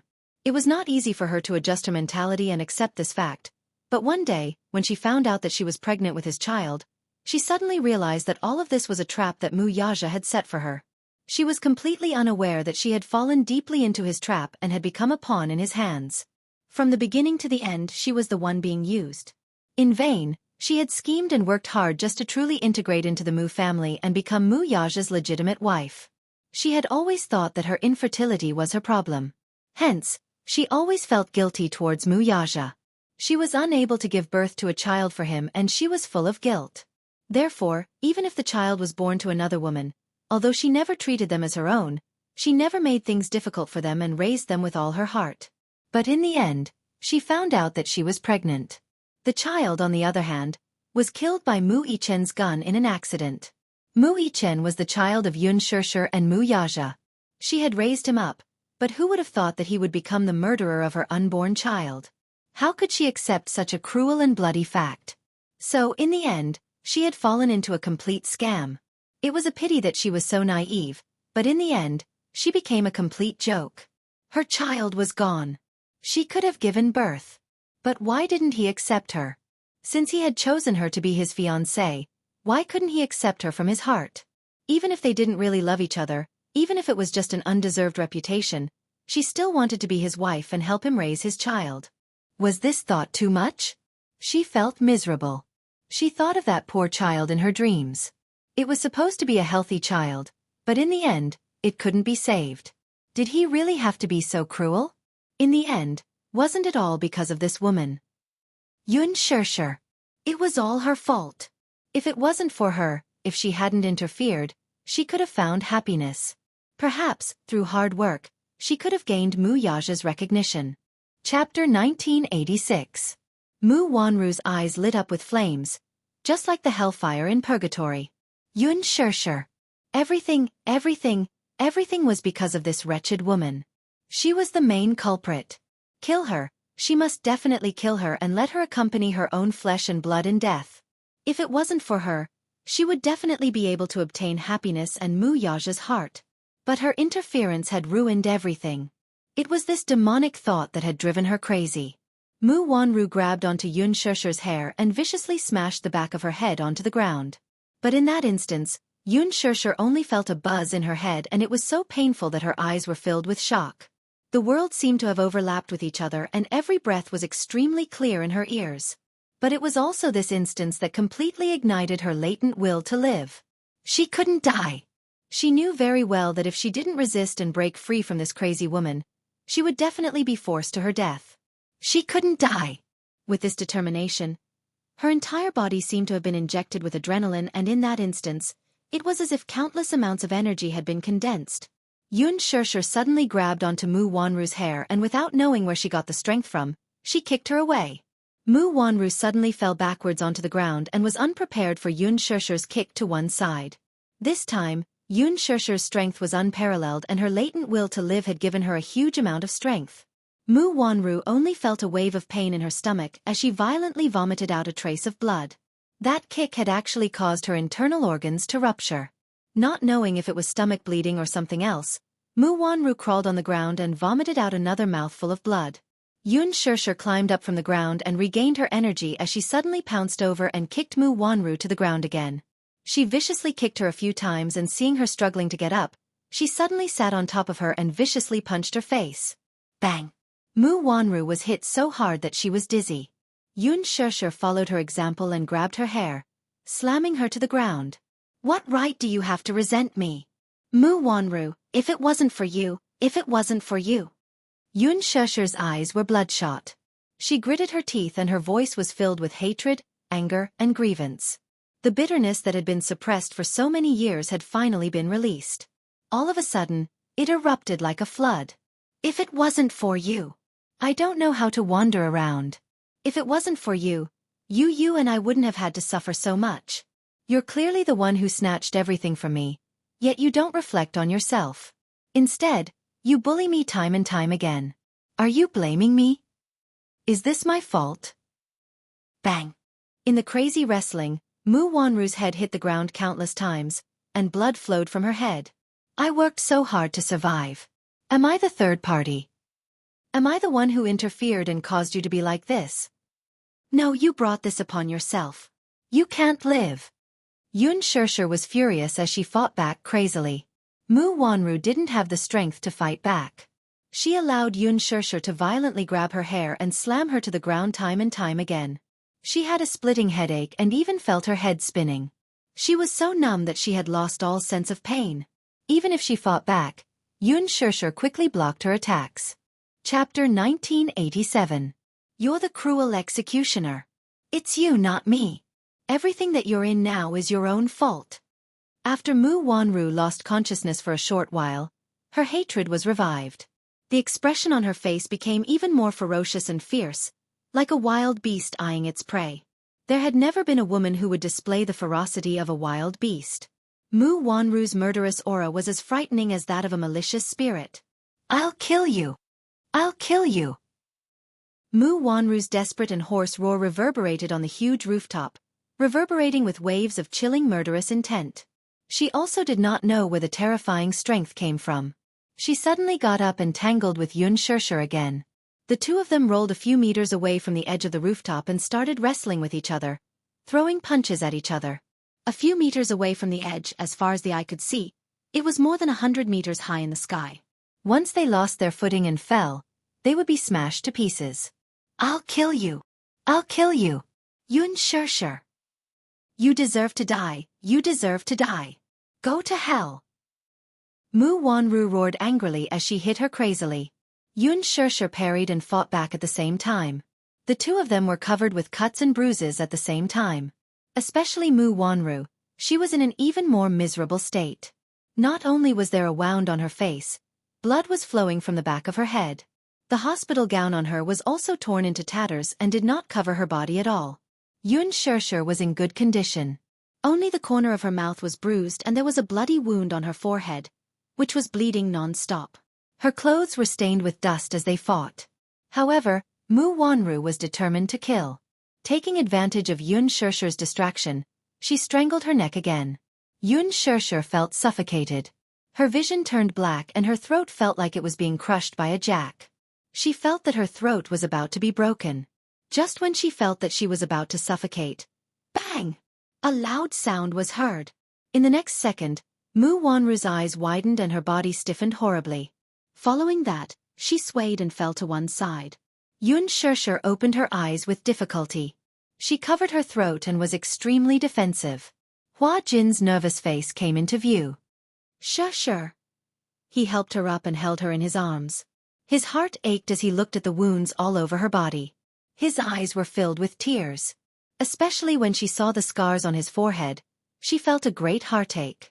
Don't be afraid, it's me, Hua Jin. I'm sorry. I'm late. Xianxia instinctively wanted to defend herself and break free, but Hua Jin quickly and gently comforted her, finally calming her down. At first, when Xianxia left the room, Hua Jin had planned to rest. But no matter how he thought about it, it felt strange. Based on his understanding of Jianghu, what was so important that he couldn't say it over the phone or in the room?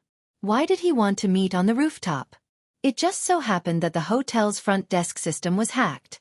How could there be such a coincidence? It was too strange. Hua Jin was so worried that he hurried to the rooftop. There were 2 passageways to the rooftop. Xianxia took door A, but he took door B. Door B was already closed and locked. There was a door between the 2 passageways that he couldn't break through. He had no choice but to turn back and go through the elevator. Door A was not locked. When he arrived at the rooftop, he saw a shocking scene. Chapter 1988. If she was the slightest bit careless and fell from a height of more than 100 meters, she would undoubtedly be smashed to pieces. Hua Jin rushed over, picked up a broken iron pipe from the ground, and smashed it hard on Mu Wanru's head. When Xianxia saw that it was him, she heaved a sigh of relief, and her whole body relaxed. You're here, Hua Jin. Yeah, I'm here. Don't be afraid. You're safe. You'll be fine. He comforted her in such a gentle voice, as if he was comforting a frightened child who had been awakened by a nightmare. He was the one who was the most afraid. If he had come a little later, who knew what this crazy woman would have done to her? The consequences would have been unimaginable. He should have known that this was probably a trap. Who would ask someone to meet on the rooftop in the middle of the night to talk? It was such a cold day, and Jianghu was not an idiot. She was so stupid to actually believe it. Nowadays, hacker technology was so advanced that it was not difficult to steal a person's phone IP to send a text message. Jianghu had clearly told her to stay in her room and not go anywhere. If there was anything, she could just call him. However, Xianxia had called him several times, but she could not get through. For a moment, she did not even think about the possibility of a hacker stealing her phone IP. She only suspected that Jianghu really had something important to say. In the end, she was confused because she was too concerned. After the soul-stirring fight just now, her heart was still beating like thunder, and she could not calm down. Hua Jin carefully held her in his arms. His face was gentle and loving, and in the end, it more or less comforted her uneasy heartbeat. Xianxia's originally frightened heart was actually melted by his words. She let go of all her defenses and hugged him. She was still in shock and started to cry bitterly. It would have been better if she did not cry. Once she cried, Hua Jin's eyes could not help but moisten.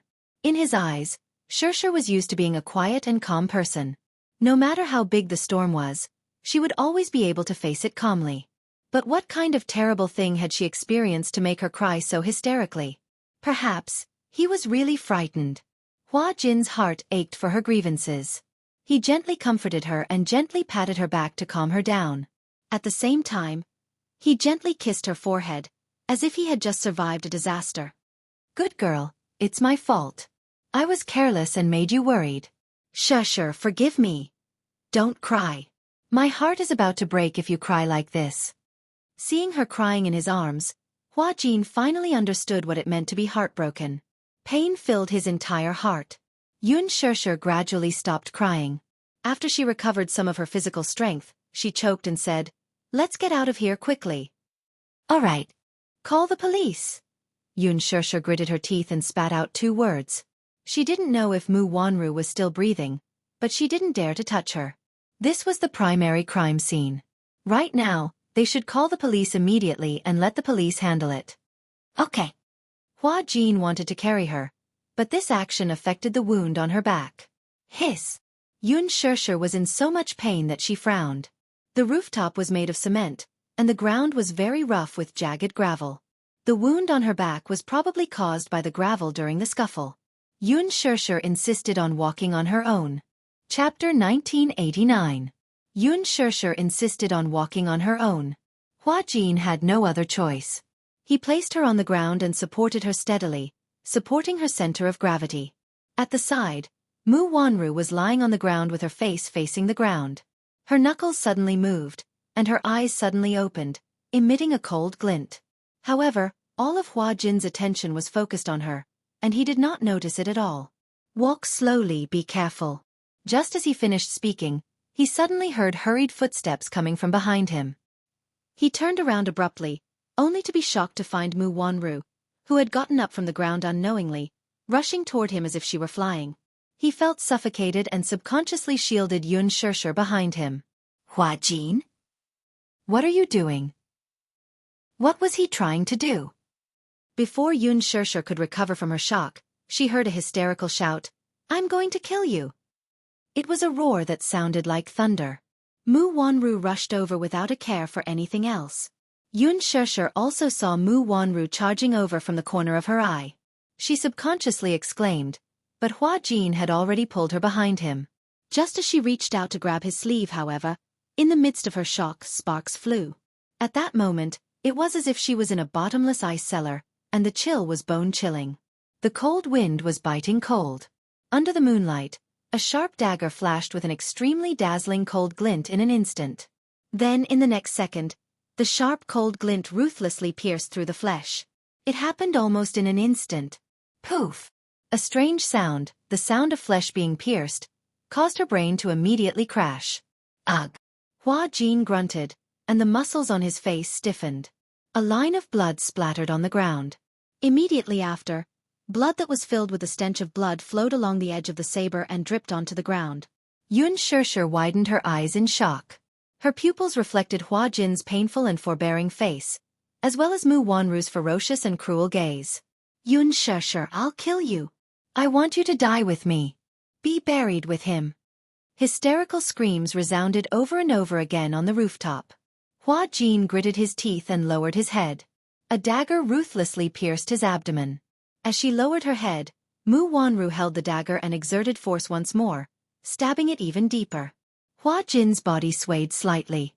His legs went soft, and he half knelt on the ground, frozen on the spot. Hua Jin! Hua Jin! Xianxia stared blankly at this scene, especially at the blood-soaked ground. Her mind went blank in an instant.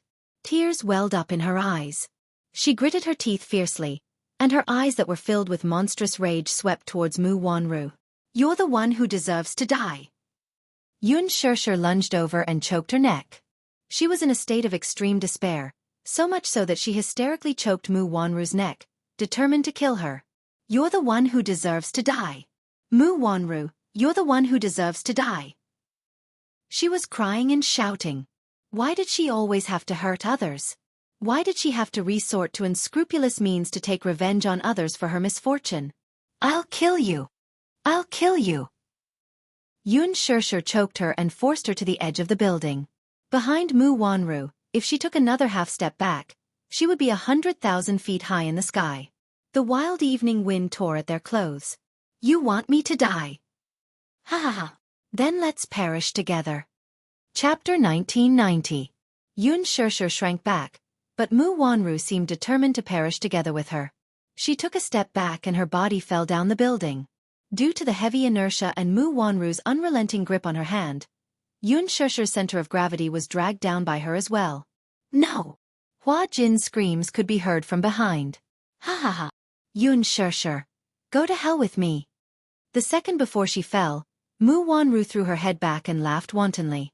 Using all her strength, she cursed at her before her body plummeted to the ground at a rapid speed. Xianxia was caught off guard and was brought down the edge of the building. Ah! The feeling of losing one's center of gravity was terrifying. She was about to fall from the sky. She imagined the scene of her body being smashed into pieces. It would be a horrible sight. In an instant, time seemed to have stopped, and the miserable state of death flashed before her eyes like a revolving lantern. Then, Yu and Xiao Yichen's innocent smiles appeared before her eyes. Mommy. No, she couldn't die. She couldn't die. Her strong will to live made her whole body quiver. Xianxia gasped for breath. Her body was about to leave the ground and fall to the ground. At this critical moment, she used all her strength. After calming down, she stretched out her hands and grabbed a steel pipe at the edge of the building. She managed to stabilize her center of gravity after holding onto it. However, her entire body was hanging outside the building. She glanced at the neon lights of the city below her. The city was bustling, and the stars were falling. Humans were as small as ants. Fear and uneasiness from the high altitude made her not dare to look down again. From the corner of her eye, she could only see Mu Wanru's free-falling figure. Her limbs were stretched out and she was still letting out a heart-piercing maniacal laughter. Her body was ethereal like a thin piece of paper fluttering in the cold wind. At this moment, human life was actually so fragile. Being blown by the cold wind outside the tall building, it floated down to the ground. Immediately after, there was a loud bang. Even though he was more than 100 meters in the air, he could still clearly hear the sound of the collision with the ground. He could even hear the screams of the passers-by, which made his hair stand on end. Xianxia closed her eyes tightly. Witnessing a person go from a fresh life to hell was so shocking. Tears flowed from the corners of his eyes. Xianxia cried as she clung tightly to the edge. She desperately clung to the gap, but her arm strength was not enough to support all of her weight. In the past, when she saw people climbing cliffs on TV, she always felt anxious and helpless. However, after experiencing it personally, it turned out that a person's strength was so weak. She was on the brink of death. She didn't know how long she could hold on without anyone's help. If he was the slightest bit careless, even if it was the slightest loosening of his finger joint, he might fall into eternal damnation. Imagining the miserable scene of falling to the ground with her limbs twisted and her head bleeding, Xianxia was scared out of her wits. She originally thought that she was very brave and was not afraid of the threat of death. However, facing death directly, no matter how deep one's understanding was, one was not so strong that one was not afraid of death. She then realized that she was actually so afraid of death. Hang in there. Xianxia. Chapter 1991. Xianxia widened her eyes and saw Hua Jin's pained face. He crawled over with difficulty and reached out his hand to her. Hold on to me. Hold on to my hand. Xianxia panted heavily and shook her head. No. You can't hold on to me. Trust me. Hua Jin endured the pain and stretched out his hand. Hold on to me. Xianxia hesitantly tried to loosen her left hand. However, she only loosened a finger joint and her body suddenly sank. She almost lost her grip and fell. At this moment, her whole body was tense. All her nerves and joints were in a deadlock. Even if she loosened a finger joint, she would lose her center of gravity. If she loosened her hand, Hua Jin would not be able to catch her in time and she would fall. Hua Jin, I can still hold on. Xianxia, with your arm strength, you won't be able to hold on for long. Hua Jin's face was solemn and serious. He no longer had the playful and joking look he used to have. You won't be able to hold on for more than a minute. A woman's strength could not be compared to a man's. In this situation, even a man would not be able to turn danger into safety without anyone's help. Not to mention a weak woman who didn't even have the strength to truss a chicken. Be good, listen to me. I'll definitely catch you. Trust me, okay? Xianxia was still hesitant. Large beads of sweat seeped out from her forehead. If I can't catch you, I'll accompany you. Hua Jin squeezed out a bitter smile and tried to reach out his hand to her. Trust me, Xianxia. I don't want you to die. Hua Jin said painfully. Please, I beg you, hold on to me. Xianxia gritted her teeth. She couldn't care less anymore. She closed her eyes and made up her mind. She suddenly loosened her left hand and tried to reach out to him. When she loosened her hand, her right hand was not strong enough to support the weight of her body. She was about to fall in the next second. In the blink of an eye, Hua Jin reached out and grabbed her arm. I got you. He smiled in pleasant surprise and looked at her, but his face was already covered in cold sweat. Hua Jin. Xianxia was also covered in cold sweat. She gasped for breath as she called out his name, tears continuously flowing down her cheeks. Hua Jin was stunned for a moment, but his lips curled into a smile. Then, with all his strength, he grabbed her arm and dragged her to his side. In Xianxia's eyes, Hua Jin was so thin and weak that he couldn't even withstand a single blow. She didn't know that there was such a great power hidden in his body. Although it only took a dozen seconds, it felt like a century. He dragged half of her body up. Xianxia crawled on the ground and tried her best to climb up. Lying on the ground, she was so tired that she panted. Thank you. Xianxia looked up and saw that Hua Jin seemed to have exhausted all his energy. He was lying on the ground, unconscious. Hua Jin. She reached out and pushed his shoulder gently. From the corner of her eye, she saw a pool of blood under his body. It was a shocking sight. She turned back and saw a long mottled trail of blood. He actually crawled over from where he stood. His abdomen was injured and blood was flowing out from the wound. Huajin? Huajin, wake up, don't scare me. Xianxia held his face in fear and patted it again and again. Chapter 1992. His handsome but pale face was covered in cold sweat. His eyes were tightly shut, but his eyelashes were trembling faintly. Huajin, don't scare me, I beg you, don't scare me. Xianxia desperately helped him up. She didn't have time to think too much. She held his arm and tried to help him up, but his body was so weak that he couldn't maintain his center of gravity. He had already fainted. Xianxia was extremely scared. She didn't know where Mu Wanru had stabbed him. She didn't know if it was a vital part. She cried, begged, and prayed. She carried Huajin on her back and staggered down the stairs. Help! Help! Someone save me! Someone save me! Xianxia carried Huajin all the way to the elevator. Her screams for help echoed in the empty corridor. But no one responded. There was no one on the 27th floor. Xianxia stood at the entrance of the elevator and pressed the button with all her might. However, the indicator light on the screen was still on the 17th floor. She didn't know why, but it didn't move. There was only one elevator light that led to the 27th floor. The elevator stayed on the 17th floor and didn't move. She was going crazy. Hurry! Hurry! Xianxia pressed the button crazily. Finally, the number started to jump, but it stopped at the 20th floor. Hurry! Xianxia urged at the top of her lungs. She almost broke the button. Just as she was about to break down, the elevator stopped and finally reached the 28th floor. Xianxia was so anxious that she was about to cry. When the elevator door opened, Xianxia carried Huajin and rushed in recklessly. There were many people standing in the elevator.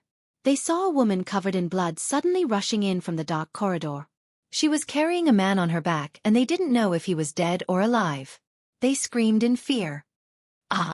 Xianxia couldn't take it anymore and asked them for help. Call 120. Hurry up! What's the situation? What happened? A terrorist attack. So much blood. Xianxia was on the verge of tears. She pleaded again and again. Call the police. I beg you, call the police. All right. It was probably because they saw how helpless she was and how she didn't seem like a bad person. The man she was carrying was unconscious, covered in blood, and looked like he was on his last breath. These people reacted quickly and immediately picked up their phones to call 120. The other one was more quick-witted. He even helped her call the police and briefly explained the situation. The elevator soon reached the first floor. With everyone's help, Huajin was carefully carried out. The lobby manager at the front desk was on duty. He had just received a call saying that someone had fallen off the building and was about to go out to check on the situation. When he saw this scene, he was scared out of his wits. Where is the infirmary? Xianxia grabbed the manager's clothes and asked anxiously. Miss, please calm down. How am I supposed to calm down when he's already dying? Take him to the infirmary and stop the bleeding. All right. Although the lobby manager didn't understand the situation, he still led Xianxia to the infirmary. Sure. All of a sudden, Huajin let out a feeble voice. Xianxia immediately went over. I'm here. Okay. Chapter 1993. Hearing her voice, Huajin instantly closed his eyes in relief. Xianxia held his hand tightly. However, his hand was cold and devoid of warmth, probably due to the excessive blood loss. She furrowed her brows anxiously. Huajin suddenly opened his eyes slowly. His worried gaze landed on her as he kept probing back and forth. What's wrong? Xianxia immediately went forward to ask, thinking that he needed something. However, the first sentence that came out of his mouth was an extremely hoarse question. Are you injured? For a moment, Xianxia felt as though her throat was blocked by something and she couldn't make a sound. Especially when she saw the ghastly red wound on Huajin's abdomen, she instantly burst into tears. She clenched her teeth to stop herself from crying out loud. However, when she thought of who this man in front of her was on the brink of death, she instantly felt as though a knife was being twisted in her heart. Remorse, self-blame, sadness, worry. All sorts of emotions welled up in her heart. Her tears flowed into the gaps of her lips and her mouth was filled with bitterness. Why? Why did you do this? Xianxia knew in her heart that Hua Jin had been stabbed with a dagger and it was already very serious. However, in order to save her, he had actually crawled so far away. The friction between the wound and the cement floor was an incalculable secondary injury. Furthermore, he had dragged her so forcefully. The wound must have been torn open by an external force. She didn't know how ruthless Mu Wanru had been, and she didn't even know if this wound had hurt any vital parts. Xianxia was so anxious that she was going crazy. She really didn't know. If anything happened to Hua Jin, she really wouldn't be able to forgive herself. Don't cry. You look so stupid, Hua Jin smiled. His signature playful smile appeared on his sickly pale face. He said casually, Actually, it doesn't hurt that much. It's just like being bitten by a mosquito. Those movies are too exaggerated. How could it hurt that much? Xianxia was so angry that her face turned ashen. It was already like this, but he could still joke about it so casually. He actually said that being stabbed didn't hurt at all.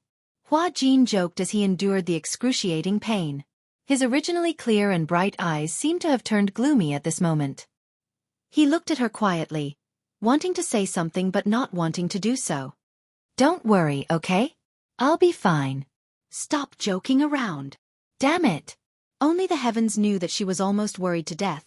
Yet he still had the leisure to talk about these things. Even though she knew that Hua Jin was only saying this to lessen her guilt and not let her worry too much. But seeing him forcefully holding back, even the cold sweat on his forehead silently betrayed him. It was obviously very painful, but he still said that it was nothing. After everyone carried Hua Jin into the infirmary, the doctor saw this scene and then looked at the man who was lying on the bed with his abdomen bleeding non-stop. He turned pale with fright. He was originally dozing off, but he was instantly jolted awake. He hurriedly prepared the tools to stop the bleeding. Sorry, everyone. Please leave us for a moment. Xianxia didn't want to leave and wanted to guard him. Seeing her so persistent, the doctor asked, Madam, are you his family? Yes. Almost without hesitation, Xianxia blurted out and answered firmly. Chapter 1994. I'm his family. Let me stay here to accompany him, okay? He needs me. Xianxia spoke resolutely and decisively. Seeing that she was persistent, the doctor did not chase her away. He closed the door and quickly turned back to treat the wound. Treating the wound was just a simple assessment of the injury and treatment to stop the bleeding. He cleaned the wound to prevent a second infection. Xianxia stood at the side, trembling in fear. Hua Jin, on the other hand, stared at her without blinking. His heart seemed to be filled with warmth, and it was incomparably warm. I'm his family. Let me stay here to accompany him, okay? He needs me. Hua Jin's lips trembled, and his eyes suddenly curved in satisfaction. An unprecedented warmth hit his heart. This was probably the warmth of being protected by family. Xianxia obviously did not notice his expression. Instead, she was fully focused on the doctor's every move. She could not help but observe the expression on his face, trying to find some information from his expression. She could see that the doctor's expression was grave. His brows were tightly knitted, and his expression was especially serious. Sometimes he would frown deeply, and she was even more worried. She could not help but tear up. Hua Jin saw that she was about to cry, and his heart ached. Sure. His feeble voice immediately alarmed her. Xianxia hurried to his side and squatted down gently. She carefully held his outstretched hand. What's wrong? I feel very sleepy. I want to sleep for a while. Sleepy? Xianxia was even more flustered at this moment. She raised her head to look at the doctor for help. Doctor, The doctor was fully focused on stopping the bleeding and had no time to care about her pleas. Will you always be with me? Hua Jin suddenly asked. Xianxia turned to look at him and nodded desperately. I will. I will always be with you. After a pause, she looked at him with teary eyes and pleaded, Hua Jin, don't scare me, okay? How do you feel now? Does it still hurt? Where does it hurt? It hurts everywhere. The current him found it difficult to even say a few words, and his eyes were slowly closing. Don't sleep. Xianxia was just about to say something when a flurry of footsteps came from outside the door. "The ambulance is here!" someone shouted from outside the door. The doctor had just finished his work to stop the bleeding and immediately opened the door. Outside the door, several medical staff rushed in. "Where are the injured?" "Here, here." "Has the bleeding stopped?" "We've already stopped the bleeding, but we don't know the condition of the wound. We need to do a further examination to know the extent of the injury." "What's his blood pressure?" A group of people hurriedly brought a stretcher over. The paramedics anxiously placed the patient on the stretcher and secured him before rushing to the ambulance. Hua Jin closed his eyes as if he had fainted. Amidst the hubbub of voices, Xianxia suddenly felt that the world had suddenly become deathly silent. Every scene she saw had lost its color and all the scenes had become incomparably slow. The voices of those arguing were especially piercing. Hua Jin was placed on the stretcher. His expression was calm and his face was pale as he was escorted away. Chapter 1995. "Wait a minute." Xianxia immediately called out to the ambulance. However, the next second, the door of the ambulance was tightly shut. Accompanied by the sound of the siren, the ambulance sped away. At the side, many onlookers were pointing at the scene. What happened? Someone jumped off the building, and a man was stabbed with a knife. He lost a lot of blood. Stabbed with a knife. Can he still be saved? He should be fine. You don't understand. In the past, when I was studying, there was a gang fight at the school gate. I saw a person who was stabbed in the abdomen. He held the wall and knelt on the ground for more than 20 minutes before he fell unconscious. When the ambulance arrived, he was pronounced dead on the spot. So scary? Yeah. They said that the knife pierced his liver, but it was useless at that time. Young people nowadays, they don't cherish their lives at all. I thought it was a mafia meeting in the movies. They even fought. Anyway, if he was stabbed with a knife and lost a lot of blood, he could still be saved. I'm afraid that if his organs were stabbed, then... Sigh. Do you think it's some farce between the first wife and the mistress? I'm not sure. It's really bad luck. Xianxia stood on the spot in a daze. Her face was numb. She saw people crowding around the entrance and pointing at something on the ground. She walked over absent-mindedly and saw a body on the ground with twisted limbs and a bleeding head. It was Mu Wanru.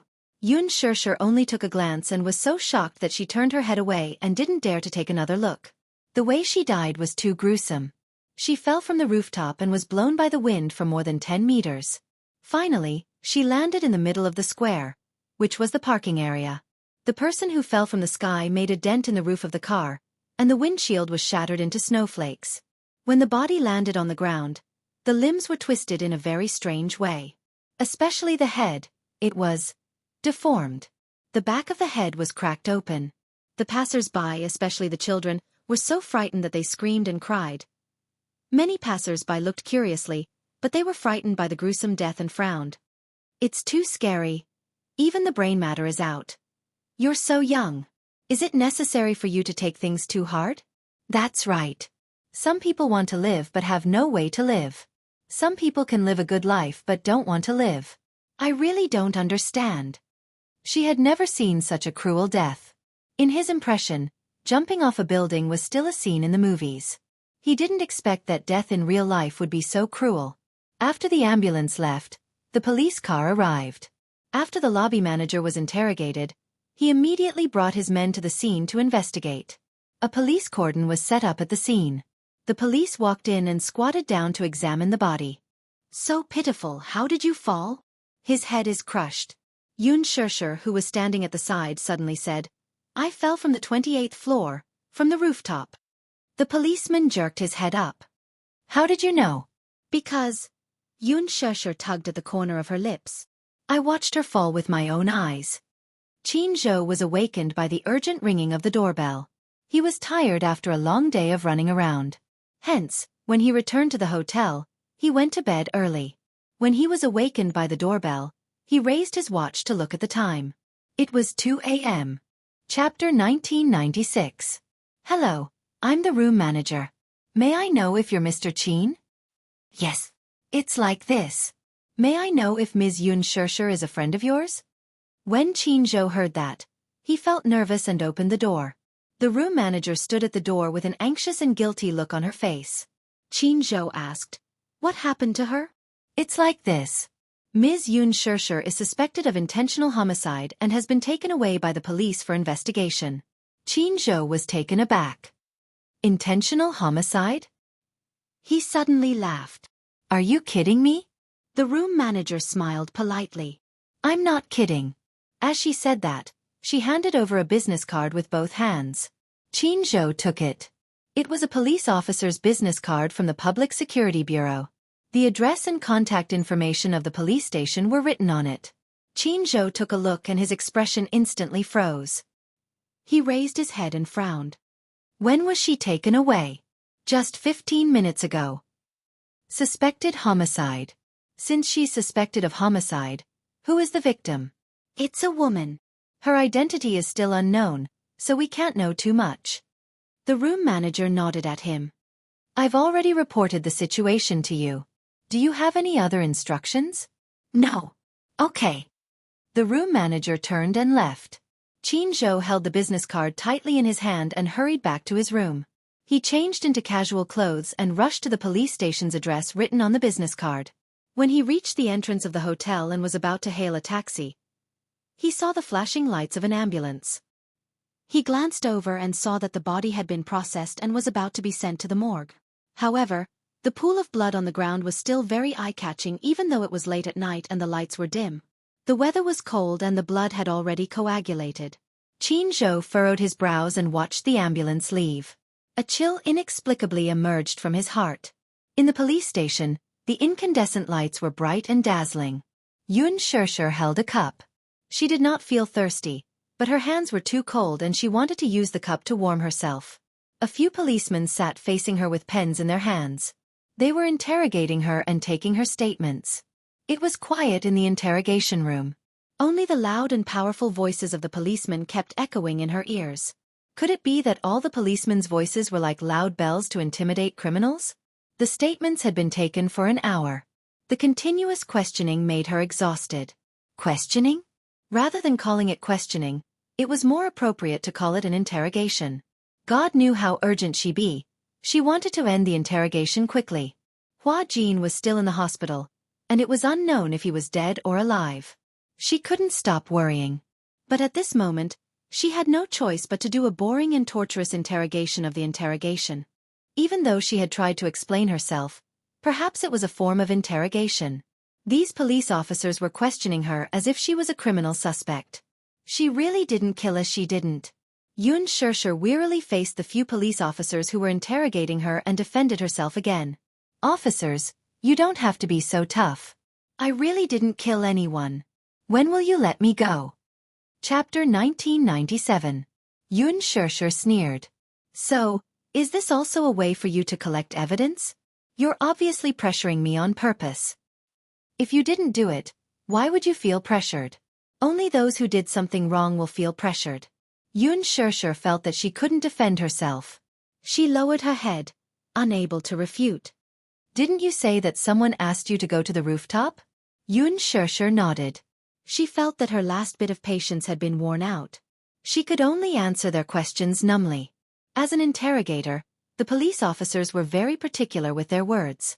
Every word was especially rigid and particular. They couldn't be careless and were very strict. Xianxia was very tired from answering. "Yes. I received a message from a friend." "Which friend?" "My manager." "What's your manager's name?" "Xianxia." "What about the content of the message? Where's your mobile phone?" "It's not on me. I think I left it on the rooftop." The police officer immediately stood up and called his colleague who was in charge of investigating the crime scene. He requested to go to the rooftop to search for evidence. "Why did your friend ask you to go to the rooftop?" "I don't know either." "You went to the rooftop without knowing? Isn't this too unreasonable? Since you said that your friend asked you to go to the rooftop, but you said that you met the deceased on the rooftop, but your friend didn't appear. Isn't this even more unreasonable?" God knows what was going on. She really did receive Xianxia's message. At that time, she didn't think too much about it. Although she felt that there was something fishy about it, Xianxia did have a sudden stroke sometimes. He once asked her to go to the riverside in the middle of the night to enjoy the cold wind. Hence, when Xianxia received the message, she didn't have much suspicion. Now that she thought about it, there were indeed many loopholes. For example, she couldn't get through to the phone. Until now, she still couldn't figure it out. As for Mu Wanru, she also couldn't figure out why she suddenly appeared on the rooftop. What was more frightening was that when she turned on her mobile phone and was about to take a picture, she suddenly appeared in the front camera. That terrifying scene still lingered in her mind and couldn't be erased. It was simply a live-action mystery film. Right now, she was not in the mood to be interrogated. Her heart was filled with worry about Hua Jin's condition in the hospital. Is he okay? Did it worsen? Previously, when he was at the entrance of the hotel, he heard the passers-by talking. One of them said that his abdomen was injured, and if his organs were stabbed, he would not be able to be saved. Especially when he had lost too much blood. When she thought of Hua Jin's sickly pale face before he was sent to the ambulance, Xianxia's heart jumped again. My friend is still in the hospital. Can I go and see him? He's injured? Is it serious? No. The police officer sternly refused. You're not going anywhere until you're done with your statement. Xianxia leaned against the back of the chair dejectedly and looked up at the chandelier on the ceiling. Her eyes were empty for a moment.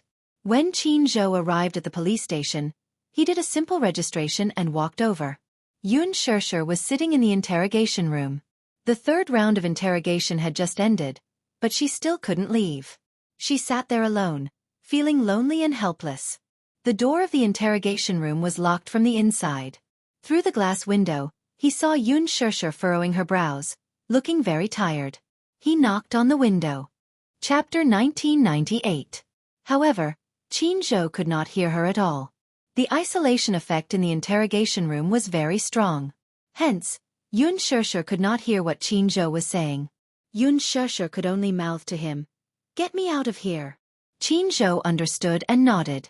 Through the glass, he comforted her with his gaze and turned to settle the paperwork. In less than half an hour, the bail was paid and everything was settled. When Xianxia followed Jianghu out of the police station, she briefly recounted what had happened. However, Jianghu was baffled by what he heard. I didn't send you that kind of message. What? Jianghu looked serious. Listen, I'm not joking. Even if I had the guts, I wouldn't dare to ask you to go to the rooftop in the middle of the night. Then what about the message? I didn't send it. Jianghu swore and even took out his mobile phone to show her. In the records, there was indeed no such message. Then what's going on? I called your mobile phone, but I couldn't get through. How could that be?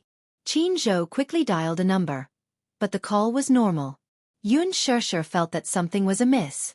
She stared at him with her eyes wide open, her thoughts in a mess. Sure, don't tell me you're sleepwalking? You've been too nervous for the past 2 days, so you didn't have a good rest. Impossible. I would never sleepwalk. But I really didn't kill anyone. Even if I hate that woman, I would never do such a thing. However, she did not deny it. There was indeed a moment when she had the urge to push Mu Wanru down the stairs or strangle her. When people were in extreme fear and anxiety, or even when they were angry, they would often lose their rationality.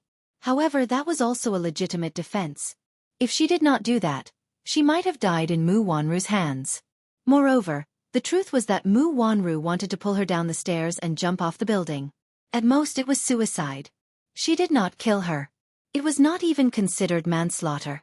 However, there was no sufficient evidence to prove that she had nothing to do with Mu Wanru's death. The difficulty of this matter far exceeded her expectations and imagination. Jianghu comforted her. Don't worry, I believe in you. Yes. Xianxia suddenly let out a sigh. Her eyebrows looked tired. But the police's evidence right now is very unfavorable to me. There's not enough evidence to prove my innocence. Jianghu also frowned. He felt that there were many suspicious things about this matter. There must be something fishy about this. I will send someone to investigate as soon as possible. Now, send me to the hospital. Hua Jin is still there. Hua Jin? Jianghu was confused. What's wrong with him? Time is of the essence. I'll tell you more on the way. All right. Jianghu walked to the side of the road with her, hailed a taxi, and hurried to the hospital. Before Hua Jin was sent to the ambulance, she had asked about the hospital. Hence, she knew which hospital Hua Jin was sent to. In the car, Xianxia asked anxiously, "Qin Zhou, will Hua Jin be all right? I don't know what kind of injury he has. If his organs are not damaged, then it's a blessing. If he is injured..." He did not continue. However, when Xianxia saw the grave expression on his face, her heart skipped a beat. If anything happens to him... Xianxia's voice stopped abruptly. Tears rolled down her cheeks. Chapter 1999. Don't think too much. Qin Zhou could only comfort her in this way. When they arrived at the hospital, Xianxia rushed to the information desk and reported Hua Jin's name. Hua Jin. The nurse shook her head with a blank expression. We can't find out anything about this patient. It's his abdomen injury. Not long ago, he was sent to the hospital for emergency treatment. Madam, please don't be nervous. We can't find any information about the name you asked for. As for the information you provided, I'm sorry, there were 2 patients who were sent to the hospital with abdomen injuries. I don't know who you're referring to. He's very young, in his early 20s. He's very good-looking. Xianxia described anxiously. The nurse thought for a moment and called for another paramedic. Immediately, the paramedic walked up and said with a straight face, "You're the patient's family member, right?" "Yes. Come with me." "Okay." Xianxia and Qin Zhou immediately followed the paramedic. Along the way, the atmosphere was heavy. Xianxia felt as if there was a huge rock pressing on her heart. She was about to suffocate. After that, the paramedic brought them to a small room beside the emergency room. Xianxia had just walked to the door when she smelled a pungent smell of disinfectant. She couldn't help but frown. The paramedic opened the door casually. Inside the room, there was a gurney. There was a person lying on the gurney. His face was covered by a white cloth and he looked lifeless. The huge room was filled with an inexplicable sadness and bleakness, as well as a heavy aura of death. Qin Zhou was a little stunned. The medical staff turned around and looked at her sympathetically. His tone was solemn. "My condolences. The patient's condition is very serious. He lost all signs of life when he was sent to the hospital. We're already waiting for his family to deal with him." What? Xianxia didn't seem to believe her ears. She looked at him suspiciously and interrupted him. "The person lying here is the person you're looking for." Xianxia shook her head and forced a smile. "That's impossible. Didn't you say that he's in his early 20s and is very good-looking?" "Yes." Xianxia looked at him, her mind blank. The medical staff shook his head and said solemnly, "I can understand how you feel, but the world is unpredictable. I hope you can accept reality.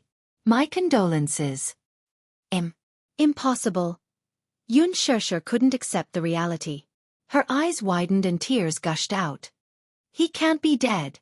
There's a large area of trauma on the abdomen, causing the bleeding to stop. His organs were damaged, and he lost blood quickly. On the way to the hospital, the patient was already in a state of shock. It's a pity. We've done our best." "Impossible." Xianxia cried out in pain. She knelt on the ground helplessly, unable to accept this cruel reality. "He won't die. Before he was sent to the hospital, he even joked with me. How could it be? How could it be? My condolences." These 3 words completely crushed all her thoughts. Xianxia felt completely disheartened. Tears rolled down from her eyes, and her heart ached so much that she was about to suffocate. Impossible. Hua Jin was still so young and in good health. Before he was sent to the ambulance, he could still hold her hand tightly. At this moment, she could still feel his warmth in her palm. It was so real. How could they be separated by life and death in the blink of an eye? Chapter 2000. Didn't he casually say that it didn't hurt at all? 5 hours ago, he was still alive and kicking. Why was he lying in such a lifeless room now? A few doctors came into the room with reports in their hands. They looked serious as if they were discussing something. Xianxia saw their furrowed brows and only heard the cold words confirmed, dead, and vital signs. She froze on the spot, her body stiffening. Qin Zhou stood at the side and frowned. He looked incredulous. Hua Jin was dead. How could it be? He couldn't accept this fact. Qianzhou walked forward and gently held Xianxia's arm. He wanted to help her up, but she was half kneeling on the ground. Her eyes were wide open and tears flowed out of her eyes. Hua Jin, you can't die. His warm voice was still vivid in her mind. However, the cold feeling of death surrounded her. She couldn't accept this cruel reality. Sure, calm down. Qianzhou couldn't bear to see her like this and helped her up. Xianxia covered her face and cried bitterly. Her cries alarmed a few doctors. They immediately surrounded her and comforted her. Madam, please restrain your grief. Don't hurt your body. The world is unpredictable. The dead are gone. The living should face life with a smile. 9 out of 10 things in life don't go your way. Xianxia couldn't listen to a single word. She covered her face and cried bitterly. Suddenly, there was a series of hurried and messy footsteps outside the door. A man's heart-wrenching howl was heard. Exenaire. Qianzhou was startled. He turned around in confusion and saw a man in his late 20s or early 30s stumbling into the room. He threw himself at the side of the blood-stained bed and hugged the corpse as he cried out loud. Xianxia. Which bastard did this to you? Which bastard did this to you? You were fine, how could you be gone? Gone just like that? You were clearly fine this morning. Before Xianxia could react, a few more family members rushed in from outside the door. There were both men and women. They threw themselves at the bedside and wailed.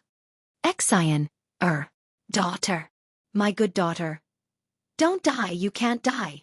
Do you have the heart to abandon your husband and child?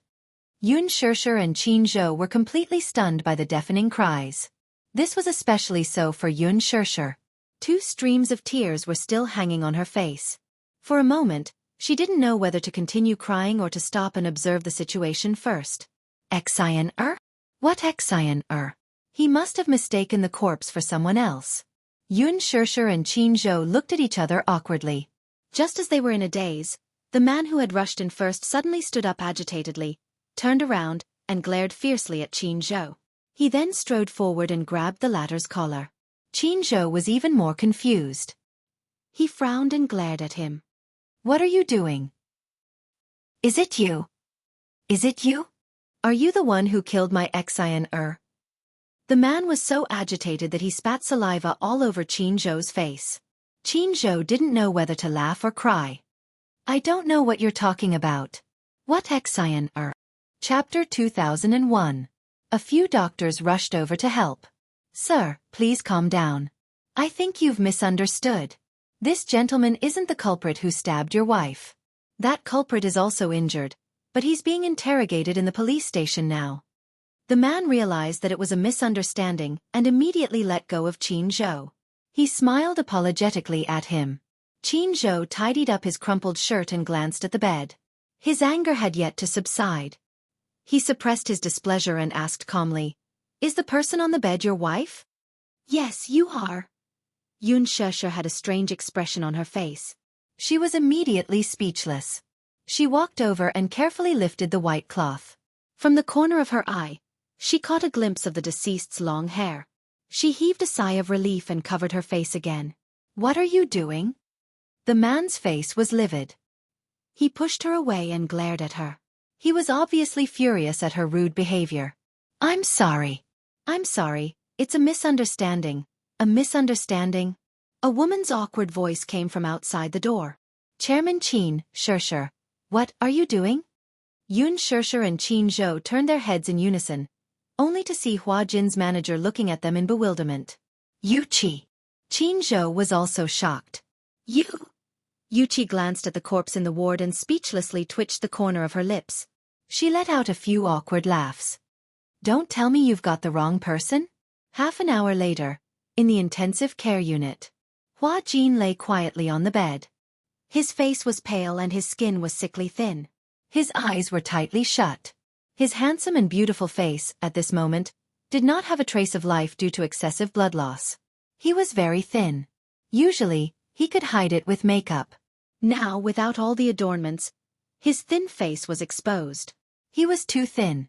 Especially his wrist, which was about the same size as hers. He had lost too much blood and needed 2 bags of blood. Xianxia sat by the bed and glanced at the tag hanging on the bed. Hua Jin's real name was Rong Jin. So that was his name. Rong Jin. Is his surname Rong? Xianxia stared at Hua Jin's face in a daze. Other than her and Hua Jin's manager, Jianghu, was also in the ward. After getting along on the plane, Xianxia and Jianghu got along well. Qianzhou went out to take care of some affairs. Since it was confirmed that both of them were fine, there were still many things left to deal with. Jianghu sat on the edge of the bed, peeling an apple as she sighed. I received a call from the hospital in the middle of the night, saying that Hua Jin was injured. I was so scared that I cried as I took a taxi to the hospital, but it turned out to be a false alarm. The doctor said that he had stabbed his appendix with a knife and cut it off. It was nothing serious, but he had lost a lot of blood and needed a blood transfusion. However, there was a scar on her abdomen. In the future, she would have to think of a way to deal with the scar. Otherwise, it would be very awkward to shoot a photo. Jianghu was still thinking about the future of her career. She was more worried that Hua Jin's injury would affect her upcoming jobs. If she met with a difficult organizer, she would have to face a sky-high penalty. Secondly, having a scar on her body was a big taboo for an idol. Xianxia suddenly felt a great heartache for Hua Jin. Chapter 2002. However, she felt that in Jianghu's eyes, Hua Jin was a commodity without any value other than a money tree. She couldn't feel how much Jianghu cared about Hua Jin. At least, even if she cared, it was only about how much profit she would lose after the loss of a commodity. She was too cold.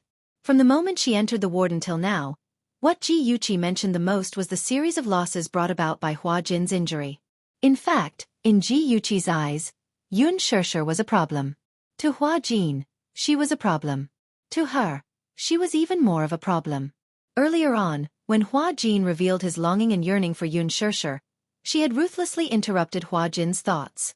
On the surface, Jianghu was his manager, but in reality, she was the guardian that woman placed by Hua Jin's side.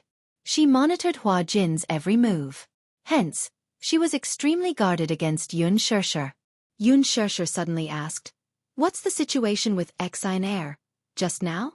Jianghu thought for a moment and said, "I heard that she was robbed in the middle of the night. When she resisted, she was stabbed twice by the robber and died on the spot." So pitiful. She thought that it was Hua Jin and cried for a long time.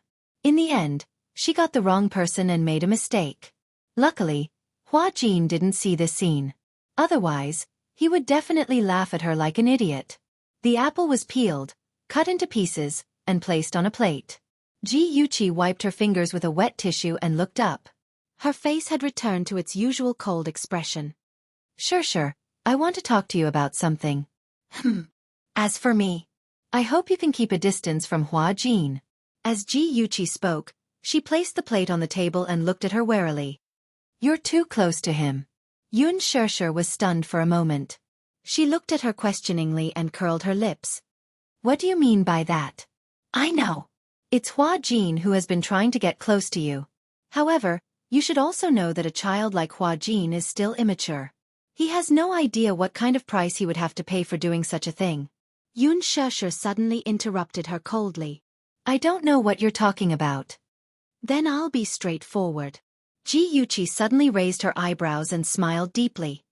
Didn't anyone warn you to keep a distance from Hua Jin when you stepped into this circle? Xianxia frowned. Of course, someone had warned him. Qianzhou alone had warned him more than once. However, she did not know the reason. Why?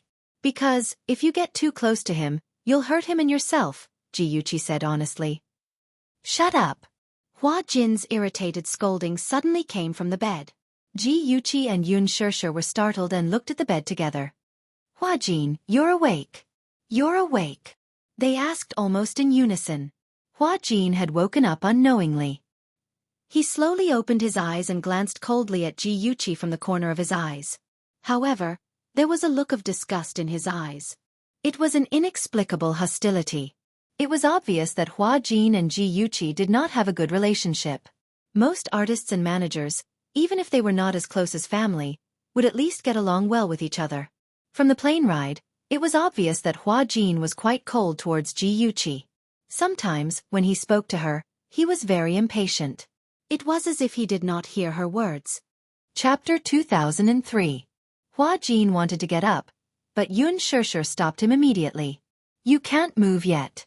Your wound has just been stitched up. If you move around, the stitches will come off. Her concern warmed his heart. He smiled warmly and nodded.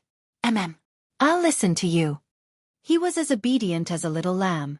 Even Jianghu was surprised. Yeah, Hua Jin, don't move around. Be careful of your wound. You talk too much. Hua Jin looked at her and his face turned cold. Did I ask you to speak? Jianghu wanted to say something but stopped herself. She pursed her lips awkwardly and then brought over a cut apple. Have some fruit? Go away. Hua Jin waved his hand. Crash. The container fell to the ground and broke into pieces. Xianxia widened her eyes in shock. Get out. I don't want to see you. Hua Jin. Get out. Didn't you hear me? Hua Jin stared at her angrily. Jianghu had no other choice. She bit her lip and stood up awkwardly. Then she told Xianxia, please take care of him. With that, she turned and left the ward. With a bang, the door was shut tight. Hua Jin supported himself on the bed with both hands and tried to sit up. Xianxia walked over immediately and said, Can't you just lie down? I want to sit up. Hua Jin pouted and whined like a willful child. Xianxia couldn't do anything to him. She raised the bedboard a little and carefully helped him sit up. She also stuffed a few soft pillows behind his back to make him more comfortable. Hua Jin looked at her in silence. His face was pale and he looked a little helpless. He was so nervous that he didn't know where to place his hands. When Xianxia sat down, she looked up and saw him staring at her. Why do you keep staring at me? That's nice. So, the feeling of being taken care of is so warm. Hua Jin murmured in satisfaction. Xianxia was stunned. Is there no one to take care of you? Hua Jin shook his head and pursed his lips. Only you. Xianxia couldn't help but feel suspicious. Hua Jin patted the edge of the bed. Don't be so far away from me. We can be considered comrades who have gone through thick and thin together. Who's your comrade? She pouted coquettishly and then sat closer to him. Hua Jin said coquettishly, Come closer. Xianxia couldn't stop him and sat closer to him. When she sat closer, Hua Jin held her hand. Xianxia felt as if she had touched a piece of hot iron and subconsciously flung it away. Hua Jin's facial features instantly contorted in an exaggerated manner. It seemed that her action of flinging his hand away had affected his wound, and he was in so much pain that he looked hideous. When Xianxia saw this, she was so shocked that she immediately got up and went up to him. What's wrong? Did I hurt you? I just wanted to use your hand to get some warmth. You're so rough. He complained in an aggrieved manner, which made Xianxia even more regretful. She immediately handed over her hand obediently and coaxed, I'm sorry. I didn't do it on purpose. Let me hold your hand, okay? No. Hua Jin raised his head lazily, looking as if he was unworthy of her status. Xianxia was defeated by him and held his hand without any explanation. His hand was so cold. She didn't know if it was because he had lost too much blood. Chapter 2004. His hands were so cold that there was no warmth at all. She wondered if it was because he had lost too much blood. Hua Jin's eyes flickered. He gently held her hand, and the corners of his lips could not help curling into a satisfied smile. Her hands were so warm. It was a warmth that he was extremely greedy for. Actually, this kind of injury was not painful at all. In the past, he had a few of his ribs broken. That kind of pain was heart-wrenching. However, he could be considered to be lucky. If it had deviated by a few inches and hurt his organs, he would have been in deep trouble. But only God knew that he did not think so much at that time. He only wanted to protect her. He did not see when Mu Wanru had a dagger in her hand. He only knew that she was coming at him aggressively. He quickly pushed Xianxia away. But he did not expect that she would stab him with the dagger. But he did not regret it. Thinking about it, it was still frightening. He did not know where this crazy woman came from. Who is she? Hua Jin asked about Mu Wanru. Xianxia did not react at first. She only came back to her senses when he asked. A thief. A thief? Hua Jin did not know whether to laugh or cry. I saw that she was wearing a patient's gown. She seemed to have escaped from a mental hospital. Mental hospital. Xianxia was suddenly alerted when he mentioned it. Mental hospital. She remembered that hospital. It was the most famous mental hospital in the capital. They were very strict with their patients. How did she escape? She did not know why Mu Wanru was in the mental hospital. She thought that Mu Yaja had dealt with her. But the flight from the capital to Sea City took 3 to 4 hours. Putting aside how Mu Wanru escaped from the mental hospital, could she have bought a plane ticket and boarded the plane? Flying from the capital to Sea City? It was a little too laughable. She was so crazy that even the airport would not allow such a dangerous person to book a plane ticket. And that suspicious message. Qin Zhou said that he did not send such a message. Qin Zhou's character was absolutely trustworthy. It was impossible for him to toy with her. With Mu Yaja around, even if he ate a bear's heart and leopard's guts, he would never become a ghost. So what was going on? For a moment, Xianxia's mind was in a mess, and she was speechless. Hua Jin saw her silence and thought that she was unwilling to talk about it, so he said, "It's okay if you don't want to talk about it." People always had a past that they didn't want to look back on. Xianxia suddenly grabbed his hand. There was something fishy about this. He had to get to the bottom of this. The first person she thought of was Xianxia. The most important person she had ever offended was Xianxia. If the latter was behind this matter, then everything made sense. Xianxia was capable of bringing Mu Wanru out of a mental hospital without anyone noticing and transporting her to Sea City. If he could get rid of her through Mu Wanru, the most optimistic outcome would be that the 2 thorns in his flesh would perish together. That would be great news for her. Even if she did not die, she would be stained with blood from the current situation.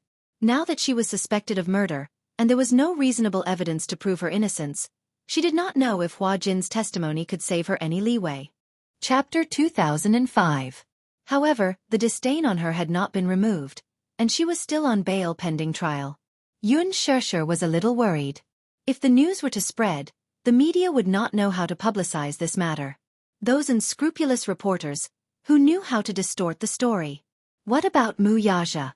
He had clearly promised to fly to Sea City together, but for some reason, he did not show up. This was probably Xianxia's doing. What a good plan to lure the tiger away from the mountain. The more she thought about it, the more terrified she became. After all, Xianxia had long wanted to get rid of her. Xianxia had always been wary of her, but she did not expect her to be so ruthless. Even though they could not be sure if Xianxia was the one behind all this, she was still the prime suspect. Other than her, she could not think of a second person. Still, what was the matter with that text message? She still could not think of a reasonable explanation.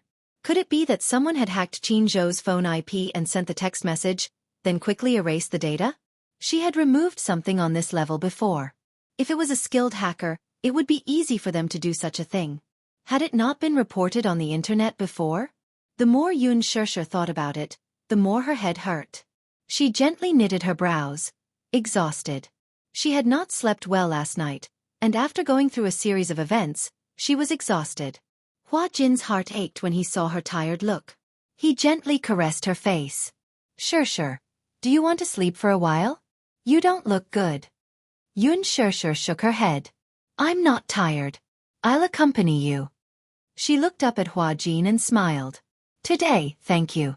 If not for you, I really don't know what would have happened. Why are you thanking me? Any man would have done the same. Hua Jin did not think much of it. He did not think that this was an earth-shattering thing. I still have to thank you because you got hurt because of me. Even though Hua Jin appeared nonchalant about it, she still felt very guilty. If you say that again, I'll get angry. After a pause, Hua Jin smiled gently. If I had been with you, this wouldn't have happened. I was careless and didn't expect her to have a weapon. Didn't you think that you might die? When Hua Jin heard this, he was stunned for a moment, but then he said mockingly, I'm not even afraid of living, why would I be afraid of death? He had experienced a life that was crueler than death. Death was nothing to be afraid of. What do you mean? Nothing. Hua Jin shook his head and didn't say anything else. Sure, why are you so stupid? Who would ask you to go to the rooftop in the middle of the night? It's obviously a trap. I can't believe you went there so eagerly. I didn't think that much. Big-chested but brainless. When Xianxia heard this, she immediately became angry. What did you say? Hua Jin was amused by her and laughed out loud. Nothing. I was just joking. What? It's not funny at all. Xianxia sulked. Hua Jin immediately begged for mercy.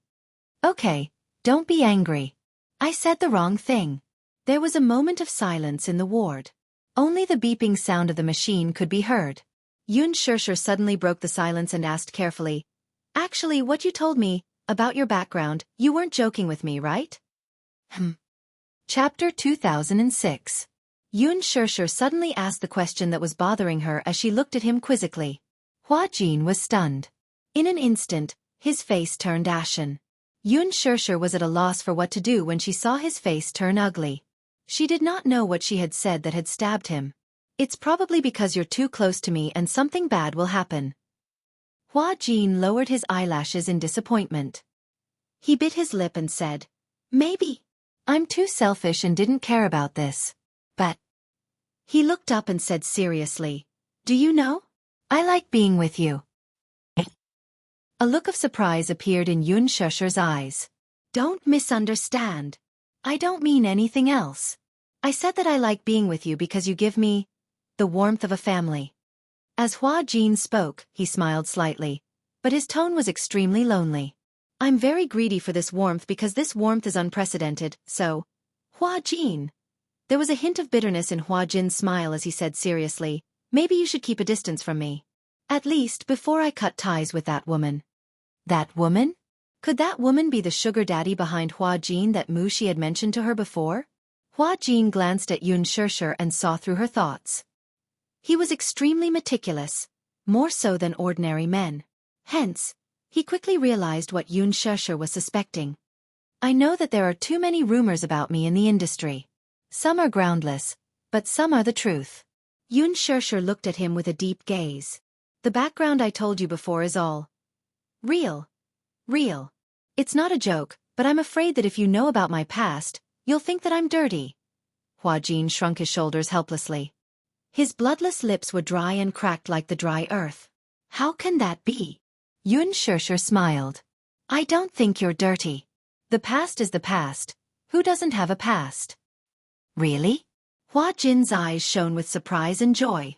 In an instant, there was a hint of anger on his face. You really won't find me dirty? Yes. Hua Jin scrutinized her expression. Seeing the sincerity and seriousness in her eyes, he sighed. If you're willing to listen, I'll tell you. All right. The truth was that Hua Jin's father had sold him to a man with an extraordinary background when he was at his wit's end. This man was very powerful and famous in the financial circle. He had invested in many fields, such as the internet, entertainment media, real estate. The entertainment company he controlled was only a small part of his business. The man took a fancy to him and proposed to use him to pay off the debt. Hua Jin's father agreed. The next few years were ones that Hua Jin could not bear to look back on. From being young and ignorant to later being cold and sophisticated, it was all thanks to this man. He still remembered that one time, a man took him to attend a huge private banquet. The host of the banquet had booked an entire island for half a month of revelry. Young models, drugs, and playing very fiercely. That man threw him into the circle and said that he could play with him however he wanted. During that half a month, he was ravaged beyond recognition. Chapter 2007. It was said that she died on the spot because of her drug addiction. That banquet was filled with extravagance. It was like the wine pools and meat forests of ancient times. Depth bombs, Russian roulette, there was nothing that could not be done. He watched helplessly as a group of women wearing blindfolds formed a circle with their butts sticking out. When the music started, they let the men play with them. Whoever vented first had to drink as punishment. As for the so-called depth bombs, it was even more unbearable to watch. Of course, in their circle, it was not worth mentioning to play with a few young models. It was something that could be settled with a little money. Some of the young models did not know that they played so hard. They regretted it as soon as they stepped in. But since they were here, there was no reason to retreat. They forced themselves on her and did it forcefully. After that banquet, Hua Jin became addicted to drugs. He spent a few months recuperating. The man did not care about him. In order to make a living, he had to be sent to the bar. Later, the man signed a contract with him and packaged him. He was determined to turn him into a costume idol.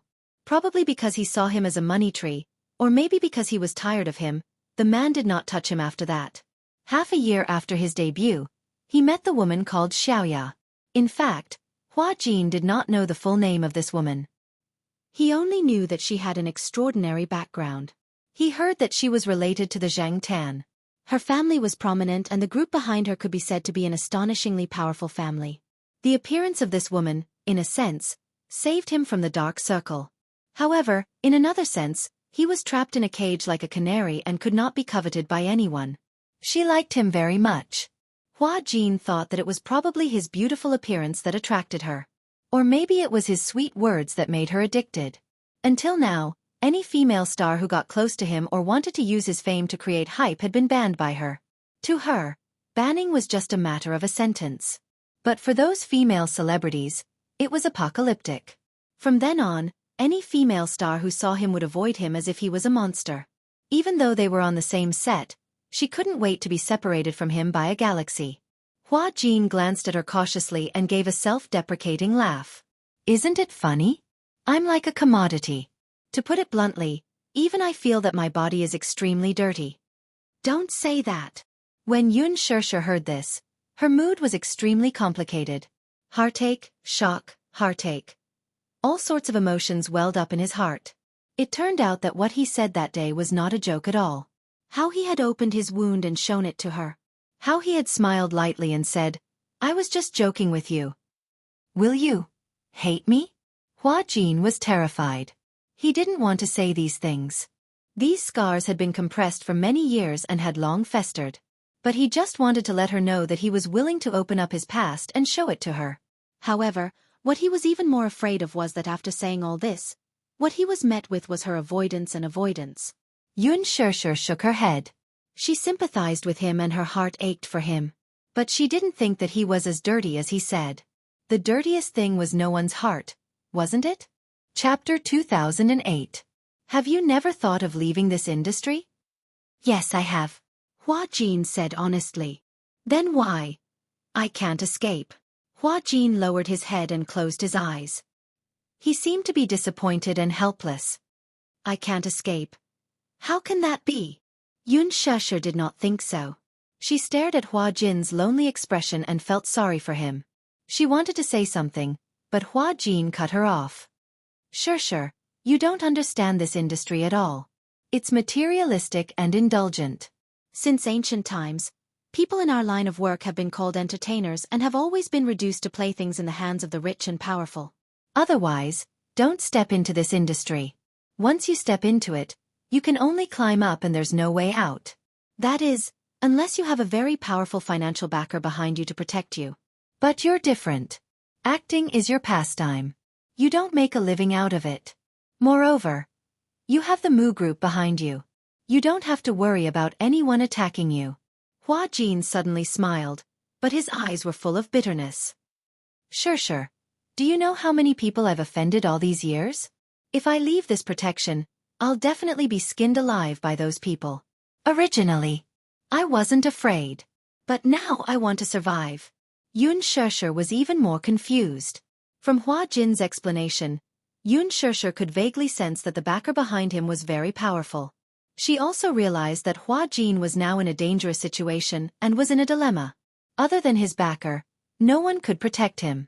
Hua Jin said casually, "Actually, I'm tired of the entertainment industry. I'm tired of the hypocrisy and scheming. I'm also tired of constantly changing my mask to cater to anyone. That's why I'm so envious of you." Xianxia frowned and looked at him.